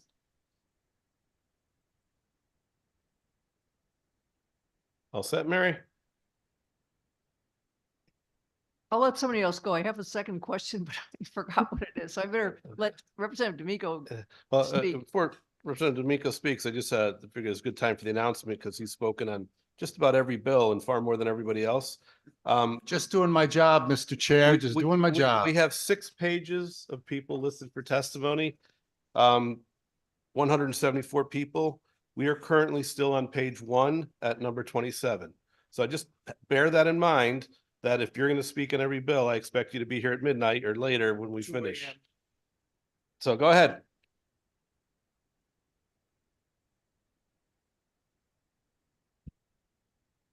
So thank you, Mr. Chair.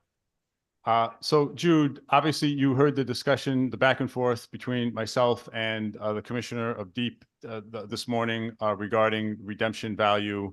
So is that that's what I'm gathering anyhow? Is that correct? I did hear yes, I did, Representative.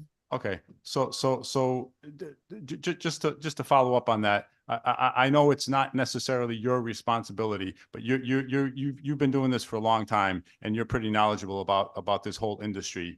Is it really that huge of a burden at this stage now that we've been involved in this new redemption value world for almost 3 months now? Is it really that huge of a burden for the manufacturers to label cans and bottles for distribution in Connecticut that they have a redemption value of 10 cents? What would you say to that? I would say it's a good question. I'm not an expert at this, but we recently had a discussion because certainly some of our smaller manufacturers, our craft beer partners, they have, you know, it's not easy to change a label. They have, it's cost a lot of money and some of their cans and there's challenges to getting things. But from, that was my understanding, is that it's still a process for some. Most manufacturers are having the 10 cents now on their can. So I, I think probably somebody else is better a manufacturer is probably better to answer this question, to be totally honest. We try to help our partners out. You provided us with the ability to sell through anything that was on our floor. That was helpful. I think there's just challenges to getting the product and making the changes. And so some are doing better than I others. won't belabor this, and I don't want to annoy the chair any further, and I will assure him that I will be here at midnight and beyond, just as he will be. So thank you, Jude. Appreciate it. Thank you, Ms. Malone. I think we're all set. Ashton Harper's up, followed by Paul Woodworth. Oh, Mary, sorry. No, I Judy. read my other question. Could I ask my other question, Mr. Chairman? I think Ms. Malone is gone. You scared her away. Oh, she got away. You can Okay. call her. Thank She's you. always in the building. Okay, thank you. All right. Ashton Harper, Hello. May Oh. I? go ahead. Yeah. Thank you. Hello, honorable members of committee. My name is Ashton Harper. I'm from Stamford, Connecticut, and I'm a junior at Stamford High School. I'm testifying in support of House Bill 5004, an act concerning the implementation of certain climate change measures. This bill would create vital and expansive changes to combat climate change. It would declare a state of climate crisis, which is a vital recognition from the government of the danger of climate change and the necessity to address it. Climate change is a climate crisis, and it must be acknowledged and treated as such. The bill also establishes incremental emission reduction goals reaching net zero by 2050. It then goes over measures for creating reports on improvements that can be made to reach those targets. Notably, it also calls for the phase-out of natural gas. It establishes and defines responsibilities, and members of a Connecticut Clean Economy Council addresses clean heating and expands energy storage, and creates grants for schools for renewable energy projects. It requires new state buildings to be constructed with renewable electricity and the commissioner to create a report on nature-based climate solutions. Now, there are also smaller aspects to the bill that I lack the time to mention, but overall, it's clear that this bill, if passed, would create the changes necessary to respond to the climate crisis. And this is a climate crisis. 2023 was the warmest year on record. In March and April, ocean temperatures spiked to record highs, while Antarctic sea ice fell to record lows. And recent studies suggest that the West Antarctica has already crossed an irreversible tipping point. We all watch the skies turn yellow from the wildfire smoke in Canada. We are watching the climate crisis play out in front of our eyes, and we can delay action no longer. I was here testifying last year. I watched as this government failed to pass any vital climate legislation. In the face of an undeniable crisis, a climate emergency, I witnessed a failure to act. Why? Perhaps there are fears that this legislation won't pass or will be diluted and destroyed. There are concerns about the economy, bipartisanship, about what our state would look like if we made these changes. But I think any concerns about the future created by climate action pale in comparison to concerns about the future created by the climate crisis. And almost no one is more concerned about the future created by the climate crisis than my generation. We will inherit the future that you create. And so I speak on behalf of my generation and all the generations to come when I ask you to treat the climate crisis as a crisis and to take action to reach net zero as soon as possible. Honorable members of the committee, I implore you to pass this bill, HB 5004. We are in a climate crisis and we must respond as such. Thank you, and I now open to any questions.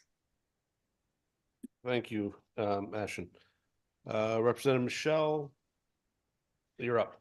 Thank you, Mr. Chair. Ashton, it's great to see you again. Please say hi to your fellow schoolmates. I appreciate your curiosity, your questions, and your work and on keeping us legislators on our toes and talking about your future. Thank you for coming and testifying. Great job. And thank you, Mr. Chair. Thank you. Okay, I see no Thank you so further much. questions. Next, we will move on to Paul Woodworth, followed by Keith Cagle.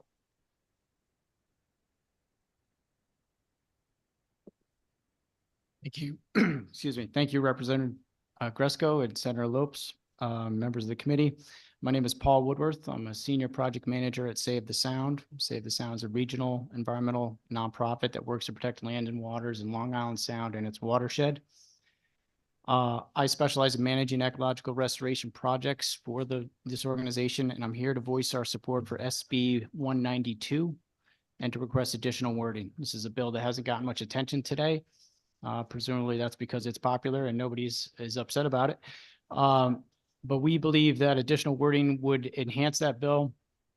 We believe that the terms dam removal should be added to the options that Connecticut Deep has to respond to an emergency situation.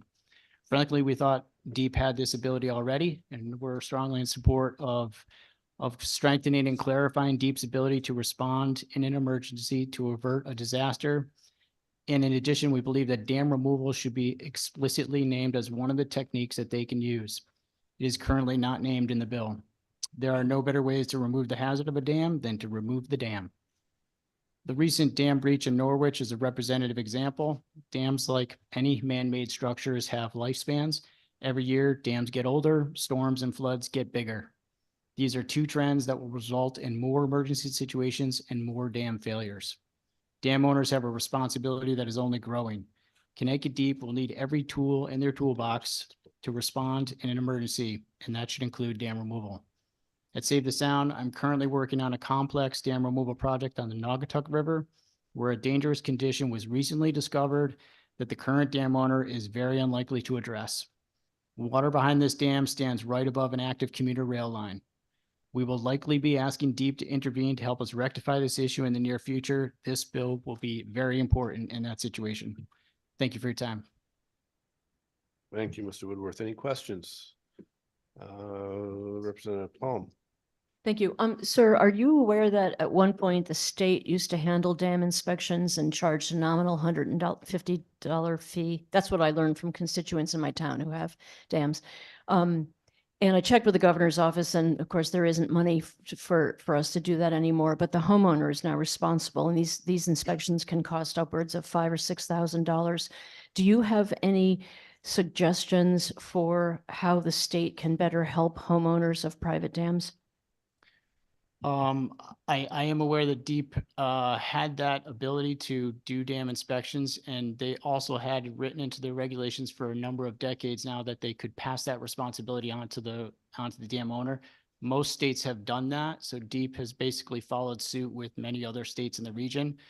No dam safety agency that I know of has the capacity to manage or to inspect all the privately owned dams in their jurisdictions. The latter part of your question about what can dam owners do, there are currently funds available, federal and state funds, to assist with removing dams for the purposes of environmental restoration, ecological restoration projects. Those are strong motivators, in particular to restore migratory fish runs. That's the focus of a lot of my work, to be honest, at Save the Sound. There are limited funds available for repairing dams, though, for private landowners. Those are in different agencies. I believe NRCS, the Natural Resources Conservation Service, has some funding available for repairs. So the money available is for repairs or removal, but not inspections. Is that correct? Generally, yes. I don't think those funds are typically used for inspections, but they can be if it's part of a larger project. Okay, thank you. You're welcome. Representative Baumgartner. Thank you, Mr. Chair. Just a quick question. In your work with Deep, do you know if there's any registry of the number of dams that do have fish passage included within the kind of scope of the dam? Dam safety does maintain a publicly available resource inventory. It excludes water supply dams for the purposes of public safety. It has a number of the publicly available side of it has limited information. I believe Dam Safety knows that and has that information in their internal databases, but it's not in the public facing database. Thank you. Thank you, Mr. Chair. Okay, I see. Have you spoken to Deep about change to their dam bill?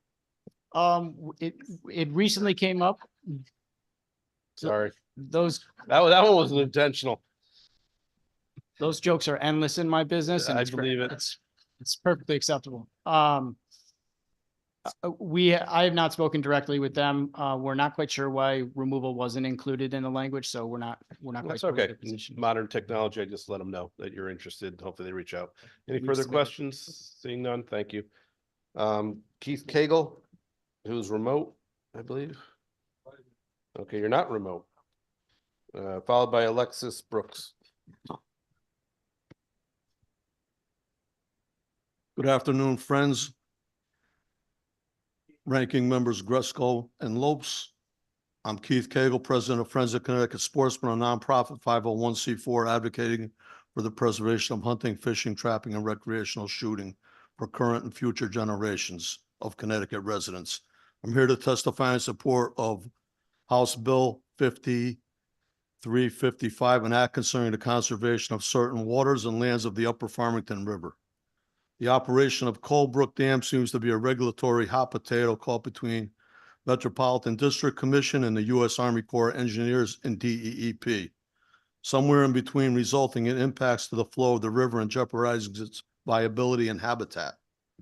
As you know, the Farmington River is Connecticut's largest and most valuable trout fishery that attracts anglers from around the country. The trout population expanded in response to changes made by DEEP over the years, including establishing trout management areas, improving fishing regulations, and implementing an innovative survivor trout program. Recent data indicates that the total number of trout fishing trips is likely around 100,000 annually, double that of the previous DEEP reported 50,000 back in the 80s.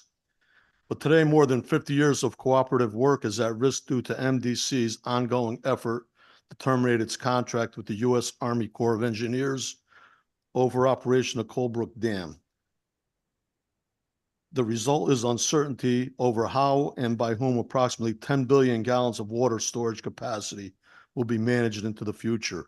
No one seems to be leading the effort with an eye towards developing a plan for maintaining the ecological and recreational benefits that the Farmington River provides and Connecticut residents have enjoyed for more than half a century. The bill before you contains language that studies the need for a plan. Respectfully, that option is insufficient. A study of a plan isn't needed. A plan is needed. The plan must reinstitute flow regimes that support and enhance aquatic life and recreational opportunities of this nationally recognized gem. The buck stops here. The Environmental Committee can act to ensure the Farmington River flows continue uninterrupted. On behalf of more than 100,000 sportsmen in the state of Connecticut, I urge you to do just that. I've been very fortunate to fish all over the country, and from Idaho and Montana, Wyoming, Colorado, all the fabled trout streams of the Catskills. And our river, the Farmington River, ranks right up in the top 50 in the whole world. It would be a shame to have insufficient water flows kill the wild fish that we've worked so hard over the past 50 years to establish. I thank everybody for giving me the opportunity to testify. I hope to see everybody on May 1st at the game tasting in the LOB. That was my question. Rumor has it that there will be rabbit cacciatore. For my friend Mike D'Amico, his nonna will be proud to see him have this, and I'm looking forward to seeing him. Oh, God. Thank you. Boy, you just made friends. Any questions? I'm trying.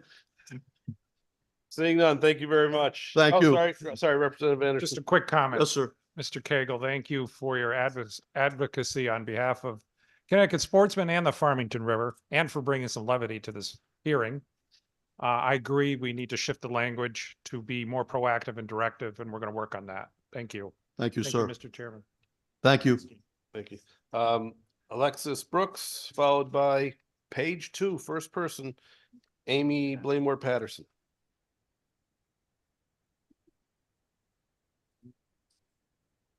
Alexis Brooks going twice, going a third time. Amy Blaymore Patterson. Page 2. Page 2. That is exciting. Thank you so much. For the record, my name is Amy Blaymore Patterson. I'm the Executive Director of the Connecticut Land Conservation Council. Thank you so much for the opportunity to testify and for raising all of these important bills. I submitted a written testimony on a number of bills, and the common denominator amongst all of them in my testimony is nature. Protecting it from contaminants and pollutants, making it accessible now and for future generations, conserving it, and harnessing its power to protect the environment, public health, and strong economies. And for that reason, I'm going to focus my testimony on Section 22 of HB 5004. You've heard throughout the day that Connecticut's facing dual and interrelated crises of climate change and biodiversity loss. Those crises are impacting all communities. You've heard about those impacts, but I will say that investing in nature-based solutions will save us from those impacts in so many ways. Section 22 takes advantage of years of study through the GC3, through our state agencies, and through a myriad of studies throughout the world, country, state, etc. And it sets up a mechanism for implementation of the recommendations that are coming out of our own studies, as well as all the others. CLCC and our colleagues have suggested amendments to strengthen Section 22 to ensure that its goals are achieved in the short and long term. They're not major modifications. The bill is terrific. We envision setting up a standing committee, and this is probably the largest recommended change that we've made for Section 22, setting up a standing committee rather than just a report, with representation by other agency leads, commissioners, and the Secretary of OPM or their designees. And that would bring a multifaceted and cooperative approach to employing nature-based solutions across all sectors. And having a standing committee helps to ensure continued oversight and advancement as conditions change, as new information is available, and et cetera. So I'm happy to work with this committee, as are our colleagues, to make sure that the language is satisfactory and advances the goals of HB 5004. So thank you for this opportunity, and I'm happy to take any questions. Sounds good. Thank you. Any questions? Representative Paul. Thanks, Amy. And you have all sent in suggestions, right? We have that in writing from you. Correct. Raised. It's attached to our testimony. Yep. Great. Thank you very much. Thank you. I see no further questions. Thank you very Thank you much. so much. Stephen Lewis, followed by Jason Petlis.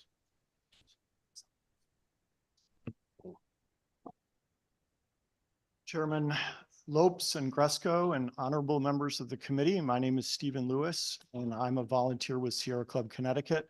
I'm chair of their legislative committee, and I'm here to speak today on House Bill 5004 in support of it generally, and with some suggested language for Section 17 relating to heat pumps. And February 24 was once again the warmest February on record. This follows 5 straight months of record temperature months and a record temperature year in 23.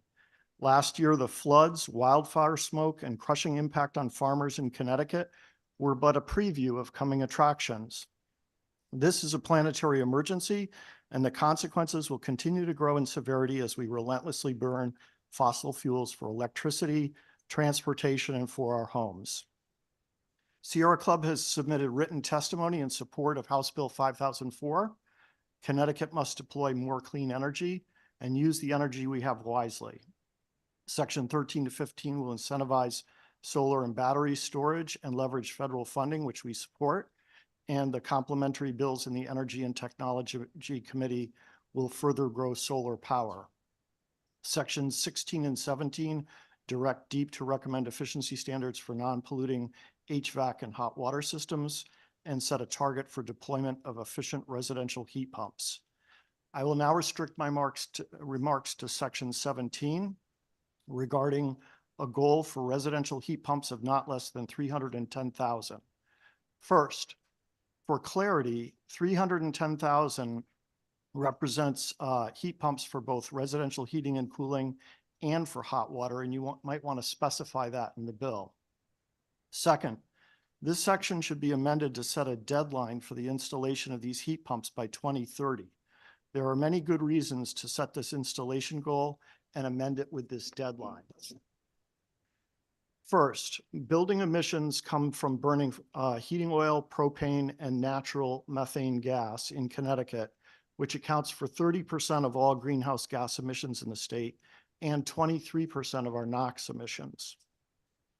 Second, the Climate Alliance of 25 states set a goal of quadrupling heat pump installations with 20 million installed by 2030. 310,000 represents Connecticut's pro rata share of those goals, and the governor signed us on to those goals. Third, the Inflation Reduction Act funding for tax credits and rebates for heat pump installations is only available for 8 more years. We need to promote, educate, and enable Connecticut residents to make this switch while the money is there. Fourth, we can look to the success of Maine's heat pump promotion and adoption program, which shows that state-level promotion is both necessary and doable. Maine has installed 100,000 heat pumps in 4 years before most of the IRA money was available.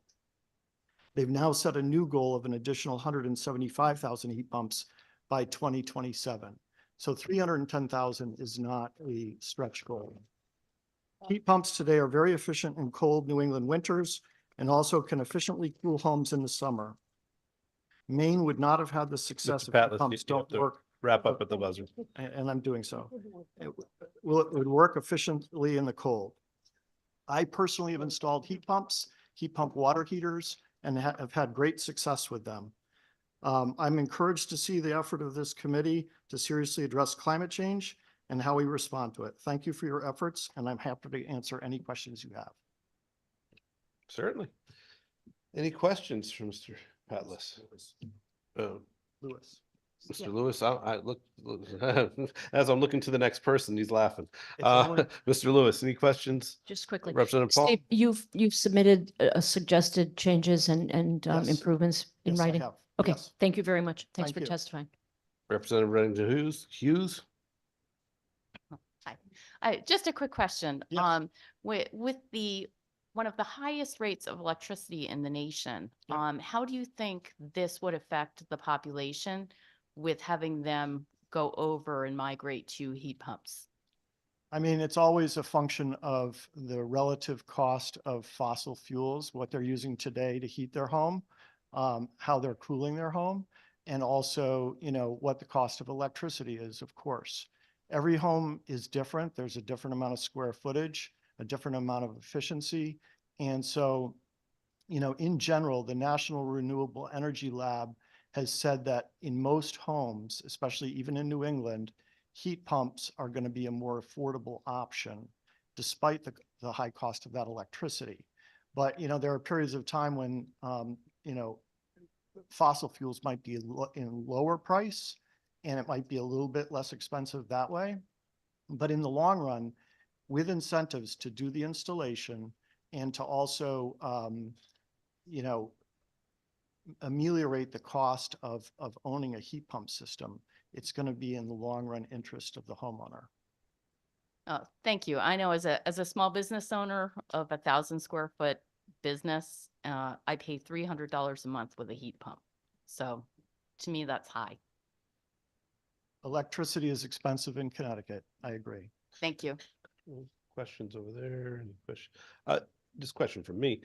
You said you install them as an installer, or have you done that No, with projects? personally as a homeowner. Okay, yeah, I've had that same experience. I'd like to talk to Rep. Reddington Hughes because I have systems I've installed that have paid themselves off in 2 years and are pretty amazing on their return. So we can talk. And if I could just put into context on heat pump water heaters, you know, they come with an Energy Star label, and I just put one in last year, and the Energy Star label has a scale from lowest cost to highest cost. And my heat pump water heater is off the scale below the low reference point. It's $113 a year to run that heat pump hot water heater. and $120 is the low end of the scale. So it's very, very efficient. See no further questions. Thank you. Oh, Representative Mushinski, you remembered your question from before. Yeah, in the main example, which is going very well, they are also adding VOTEC training for new installers and technicians in their VOTEC school system. Are we doing that here? And should we be doing that as a partner to this bill? Yeah, I know a bill was passed last year that, is addressing, technical training for a lot of different climate specific, vocations. I don't know how well that's going or how far it's gotten, but certainly if we're going to ramp up the 310,000 heat pumps by 2030, we're going to need more installers and they need to be trained. And I think, fuel oil dealers who also service, heat pumps and install them, it's going to help them to get more of those employees so they can make the transition into the new heat pump regime. Okay, thank you. Thanks, Mr. Chairman. Thank you. Oh, no problem. Seeing no further questions, we are moving on, hopefully to the right person this time. It's Jason Patlis. Hi, good afternoon, Co-Chairs Lopes and Gresco and members of the Environment Committee. My name is indeed Jason Patlis. I'm President and CEO of the Maritime Aquarium at Norwalk. And I hope that everybody knows us as one of the most popular attractions in the state with over 500,000 visitors a year. And more than that, I hope every member of the committee has been one of those 500,000 visitors during the last year. I also hope that people know us as a conservation organization in the state. We're a nonprofit organization. We have a very active and growing conservation department. We manage several $1 million of conservation and research activities throughout the state, throughout Long Island Sound. And it's in that context with which I'm here to testify today. We have a brand new conservation action plan, which is a 5-year strategy to work with dozens of partners throughout the state on protecting the wildlife and the natural habitats throughout the Long Island Sound ecosystem. And to that end, we've offered testimony in writing, which I refer to here, on 4 different pieces of legislation that the committee is considering. On 2 of the bills, SB 190 on the use of neonics, and SB 291 on the sale of balloons. We oppose those bills in their current form. Last year, this committee considered versions of those bills that were far stronger than what is being considered this year, and we urge the committee to revert to that language from last year, at which point we would happily support the legislation. Regarding House Bill 5229 on the recommendations of the Eelgrass Working Group, we're very supportive of that. The working group did a great job last year after this committee and the legislature authorized that working group. We want to see that momentum continue. On Senate Bill 292 on PFAS, we support that bill very strongly. There was a lot of wonderful testimony earlier in terms of the harms that come from PFAS and the efforts of the state to monitor and to regulate those forever compounds, as they call it, those forever chemicals, is a very important advancement for protecting the environment. Lastly, while we didn't offer testimony in writing on this bill, SB 5004, of course, the quote-unquote green monster, gets our support and gets and which the committee gets a lot of kudos for addressing the largest threat facing this planet, our state. There was some interference in the end of my testimony, I hope you heard, but it was to come out in support of SB 5004 on climate change. And with that, let me submit and open up for any questions if members of the committee have. Thank you. Any questions? Seeing none, thank you very much, Mr. Patlis. Up now is Allison Pilcher, followed by Juliana McVeigh.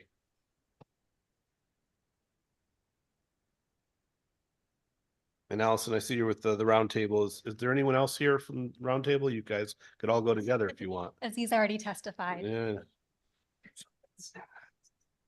Sorry.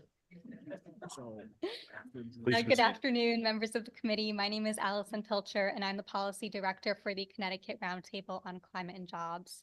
It's my pleasure to be here today to testify in support of House Bill 5004, the Connecticut Climate Protection Act, which presents a critical opportunity for our state to address the climate crisis.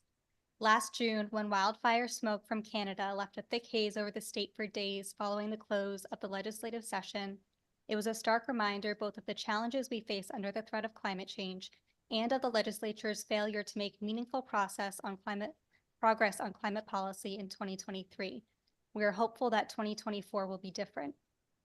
At the Roundtable, we firmly believe that protecting our environment and fostering a thriving economy are not mutually exclusive goals. Investing in cleaner, more resilient infrastructure presents a unique opportunity to not only mitigate the impacts of climate change, but also to stimulate economic growth and create jobs for Connecticut workers. House Bill 5004 is a crucial step in seizing this opportunity by incentivizing investments in clean technology and prioritizing the development of sustainable infrastructure. With federal funding available from initiatives like the Inflation Reduction Act and the Bipartisan Infrastructure Law, now is the time to avoid leaving federal dollars on the table and to act with urgency to ensure a brighter, more sustainable future for our state. House Bill 5004 plans for workforce development programs for these sectors to ensure Connecticut has the skilled workforce necessary to support these rapidly growing industries and to ensure those jobs are available to the residents who need them most. The social cost of carbon, estimated by the EPA at $190 per ton, highlights the significant economic toll of carbon emissions on our society. From health expenses to reduced worker and agricultural productivity and infrastructure damage, the true cost of inaction on climate change far outweighs the upfront investment required to address it. Climate change is not a distant threat. It's already impacting communities across Connecticut, from coastal neighborhoods to urban areas with extensive pavement. The most vulnerable among us are bearing the brunt of its effects. Extreme weather events like the wildfire smoke we experienced last summer will only become more frequent and severe if left unchecked. Addressing climate change promotes public health, economic stability, equity, and justice. The Connecticut Climate Protection Act gives us the tools to get there. In conclusion, I urge the committee to support House Bill 5004 and take decisive action to address climate change. The well-being of our residents depends on it. Thank you for the opportunity to testify today. Thank you, Ms. Pilcher. Any questions? Any questions? Like, I do have to reiterate that I appreciate part of our biggest issue on some of these larger climate bills is the worries about upfront costs. And I think we make a pretty strong argument that down the road, there are savings that will far, far exceed the upfront costs to addressing some of these issues. But I appreciate that. Thanks. No. Juliana McVeigh. And any other group, if you're up and there's other people waiting and you're the part of the same group, you can all come up together. You don't need to come up one at a time. So just remember that.